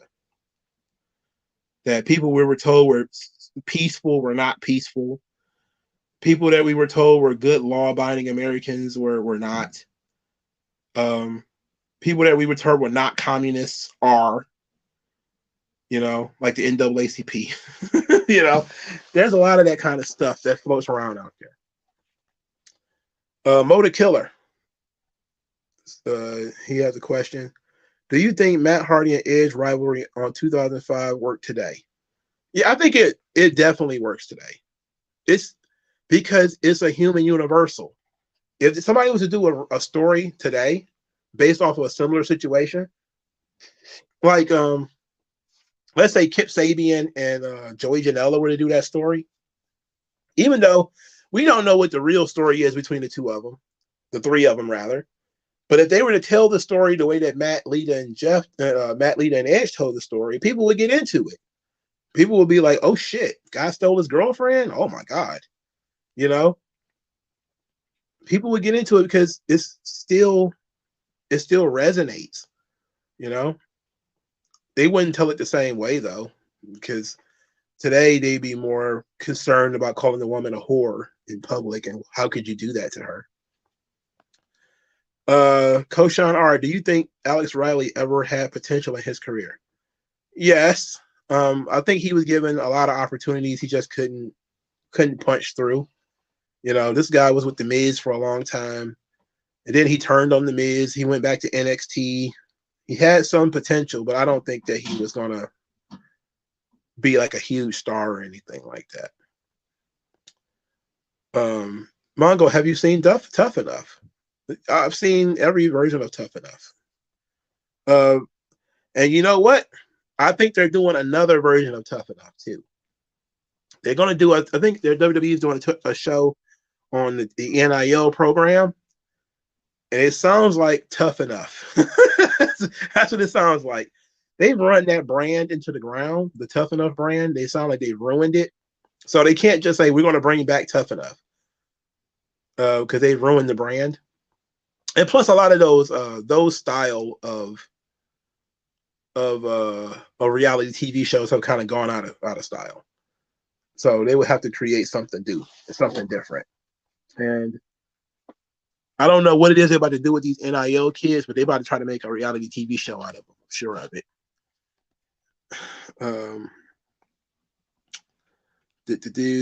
Ta-Nehisi Coates, Black Panther run was a criminal. Oh, yes. Oh, it was abysmal, bro. I used to peek in on it, and I used to be like, this guy he doesn't get it. Like, this guy is a columnist, and he writes bullshit fiction articles. Now, all of a sudden, he's got to write some kind of futuristic African kingdom. It's not very good. Now, when it was in space, I actually didn't mind it. I liked when the Black Panther went to space. That was cool. I know a lot of people didn't like that, but the international Wakanda or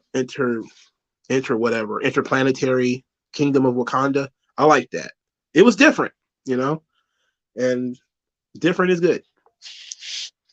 Red Pill fell off hard in 2021. Yeah, it fell even harder the next couple of years too. AJ3 says, I see a YouTube clip of your boy King Mike, and he was talking about NXT 2.0. Huh. Okay. Thoughts on the streamer generation? I don't know. Hopefully all these kids smarten up. I just don't want them to be led astray by some kid he just plays video games for a living, and him trying to tell you how the world should work, and he has no experience with it. And that's what a lot of my problem is a lot of the politics and a lot of the world is people who have no experience doing anything, telling you how things should be and what things should be, and you believing it because he's your favorite streamer, he's your favorite gamer, and he says this is how it should be. Like Chink's nephew, he's an idiot, doesn't know fuck all about anything, but he's got a great deal of authority, and he has the ability to mislead people. You know, don't think that guy's ever worked a real job in his life. You know, but it's unfortunate that that's the way the world works now. Very unfortunate. I lost track of where I was. None of the Tough Enough winners amount to much. That's true. That's very true. And that's WWE's fault. They don't do anything with them. But it's also their fault because of the way that they picked the talent to be on Tough Enough. They kept picking people who have no experience, and then trying to say just because, Andy, just because you're big, Andy, your quiet rage. That was stupid. That was real stupid. AJ3 says, I don't know about that because Triple H, he's like to do Tough Enough. We have the Performance Center. The point of Tough Enough was to sell more TV shows to other networks. That was the point. That was it. Yeah, the best thing about Alex Riley was his theme song. It was great. The Central Park Five was another story that is told with propaganda. Yeah, there's a lot of stories that are out there where opposing the black people in the story is racist. But is that really where the information and everything leads us? All that we know. Does it really lead us to that outcome? And we have to be able to look at things and understand that a lot of times they are arguing against that racial narrative that white people are out to get the black person. And they come across abrasive to black people because we've always believed that this thing was this way, like when you find out another one of the things that I kind of, rubbed me the wrong way that I've come to accept is that maybe there was some plagiarism with Martin Luther King and maybe he stole some of his ideas from other people. At first I was like, man, they just say anything to denigrate Martin Luther King. And then I was thinking to myself, like, but what if it's true? What if it's true that, some of his ideas were plagiarized or some of the things that we give him credit for, he doesn't deserve credit for, And then we find out that he actually had a gay person in his camp that he knew was gay, and that he basically hid it from everybody. He didn't tell anybody, which is right. It's the right thing to do. You don't out him. But that's when you learn that everything ain't always on the up and up. Because not because the guy was gay, it's because the guy was a fucking communist. And then you learn, oh shit, not only was he like a gay communist, but he might have been the guy writing Martin Luther King's speeches. He might have been the guy that was furthering along Martin Luther King, and you started hearing about all these other different things, and you're just like, oh my God, what the fuck? And you don't get told the story. Sometimes they tell the stories and the stories are incomplete. And these stories are told with propaganda, and especially the criminal stories, and we just had it happen to us right in front of us with George Floyd and like Trayvon Martin, and the Trayvon Martin thing is really what kind of pushed me in the direction of we need to learn more about situations rather than just saying who's black, who's white, etc. Because we all saw the baby picture or the picture of Trayvon Martin when he was a young baby. And then I started seeing people, he wasn't a young baby. He's probably like an early teen, like 12 or 13 or something like that. And then people started posting pictures of how Trayvon Martin looked the time that he was, out getting into trouble. And, you can still feel that he should be alive. He shouldn't be dead. But why do you need to lie about how old he was? Why do you need to lie about where, what he was doing? Why did you need to lie? Like we cannot lie. The Ahmaud Arbery situation. When people are lying and saying like, oh, he was out jogging. There's a video of him standing inside the abandoned house, like looking around. Like, why are we lying? Like that kind of stuff really does a great deal of damage to trust, to unity, to everything. Because we can't actually fix problems because people are too busy wanting to lie because of their collectivist belief that if a black person gets into an argument with a white person, the black person is automatically correct. You know, and we can say all of this stuff and still say that the black person should still be alive. I still think Ahmaud Arbery should still be alive. I still think Trayvon Martin should be alive. Just things that occurred. The Trayvon Martin one is something that I am especially sensitive about, considering it's a situation that kid didn't even create. It's not like Ahmaud Arbery, who was, on property that he had no business being on and was chased. They basically was like, I don't know what's going on with this Trayvon Martin thing, but that guy was told, Zimmerman was told not to follow him. He followed him anyway, so he initiated the conflict. And so the kid get the upper hand and starts beating your ass, and all of a sudden you want to shoot him? Come on, bro. That's bullshit. Even today, I can say, oh, Trayvon Martin's a thug. He was smoking weed. He was doing this. Like, yeah, maybe all that's true. But he didn't initiate any issues with this fucking guy. That guy started with him. That guy chased him down. What would you do if the fucking guy chased you down and tried to stop you from going wherever you wanted to go or doing whatever you wanted to do? He chased you down? Oh, fuck, I'd have knuckled up with him too. Wouldn't have been no different. He had to shoot my ass too. You don't know what the hell he wanted. He don't know if he want to rob you, rape you, or do whatever. Random guy just rolled up on you. No, hell no. I don't buy that. But I can say that. The nuance of it is, I get it. I get that Zimmerman was afraid for his life in the very moment that he shot him. I also think he shouldn't be able to get away with that because he created that moment. Unlike Kyle Rittenhouse, who didn't create the moment, who was just standing there basically playing a security guard, and then guys started fucking attacking him. Because how dare he try to protect a business? That's bullshit. Okay? These situations don't need to be black and white. We can look at the situation and say right or wrong in terms of the situation in and of itself, and not look at the race involved of the people involved. Because it wouldn't matter if the motherfucker was from the moon. If he's following you in the dark, you probably gonna knuckle up with him. And he shouldn't have been able to get away with that. And I'll say that 100 times. Zimmerman shouldn't have got away with that shit. He shouldn't have got away with that shit at all.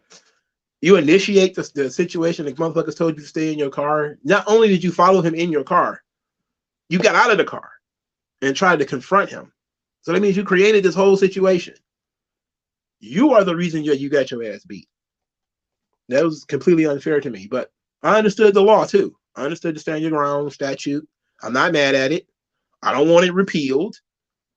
I just think that is a situation in which it probably was very liberal in how they chose to apply it. Tony Khan should hire a head booker. That's true. Atheist is unstoppable. Yeah, that's Mr. Kangaroo guy. I don't like that dude, but whatever. So if the stuff is based off of legitimate information, it is what it is. But the tone in which he talks about black suspects or black cases, I don't like him. Tony Khan should hire a head booker. Well, yes. TNA didn't want to sell, though. Sell to who? The line, the blood.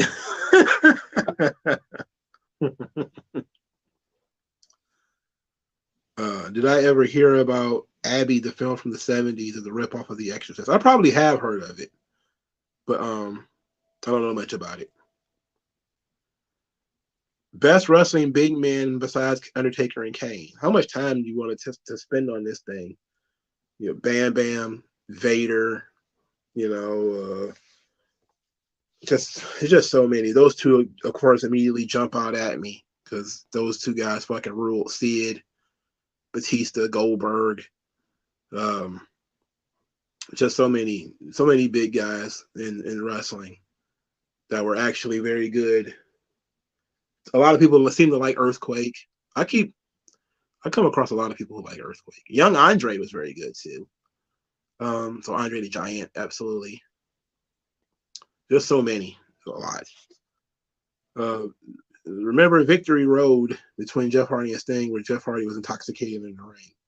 Ah, yes, that was top level TNA stuff right there, brother. That was LOL TNA at its finest. All right, so this is probably the longest Q&A episode of ever. But thanks everybody for stopping by. I appreciate you guys.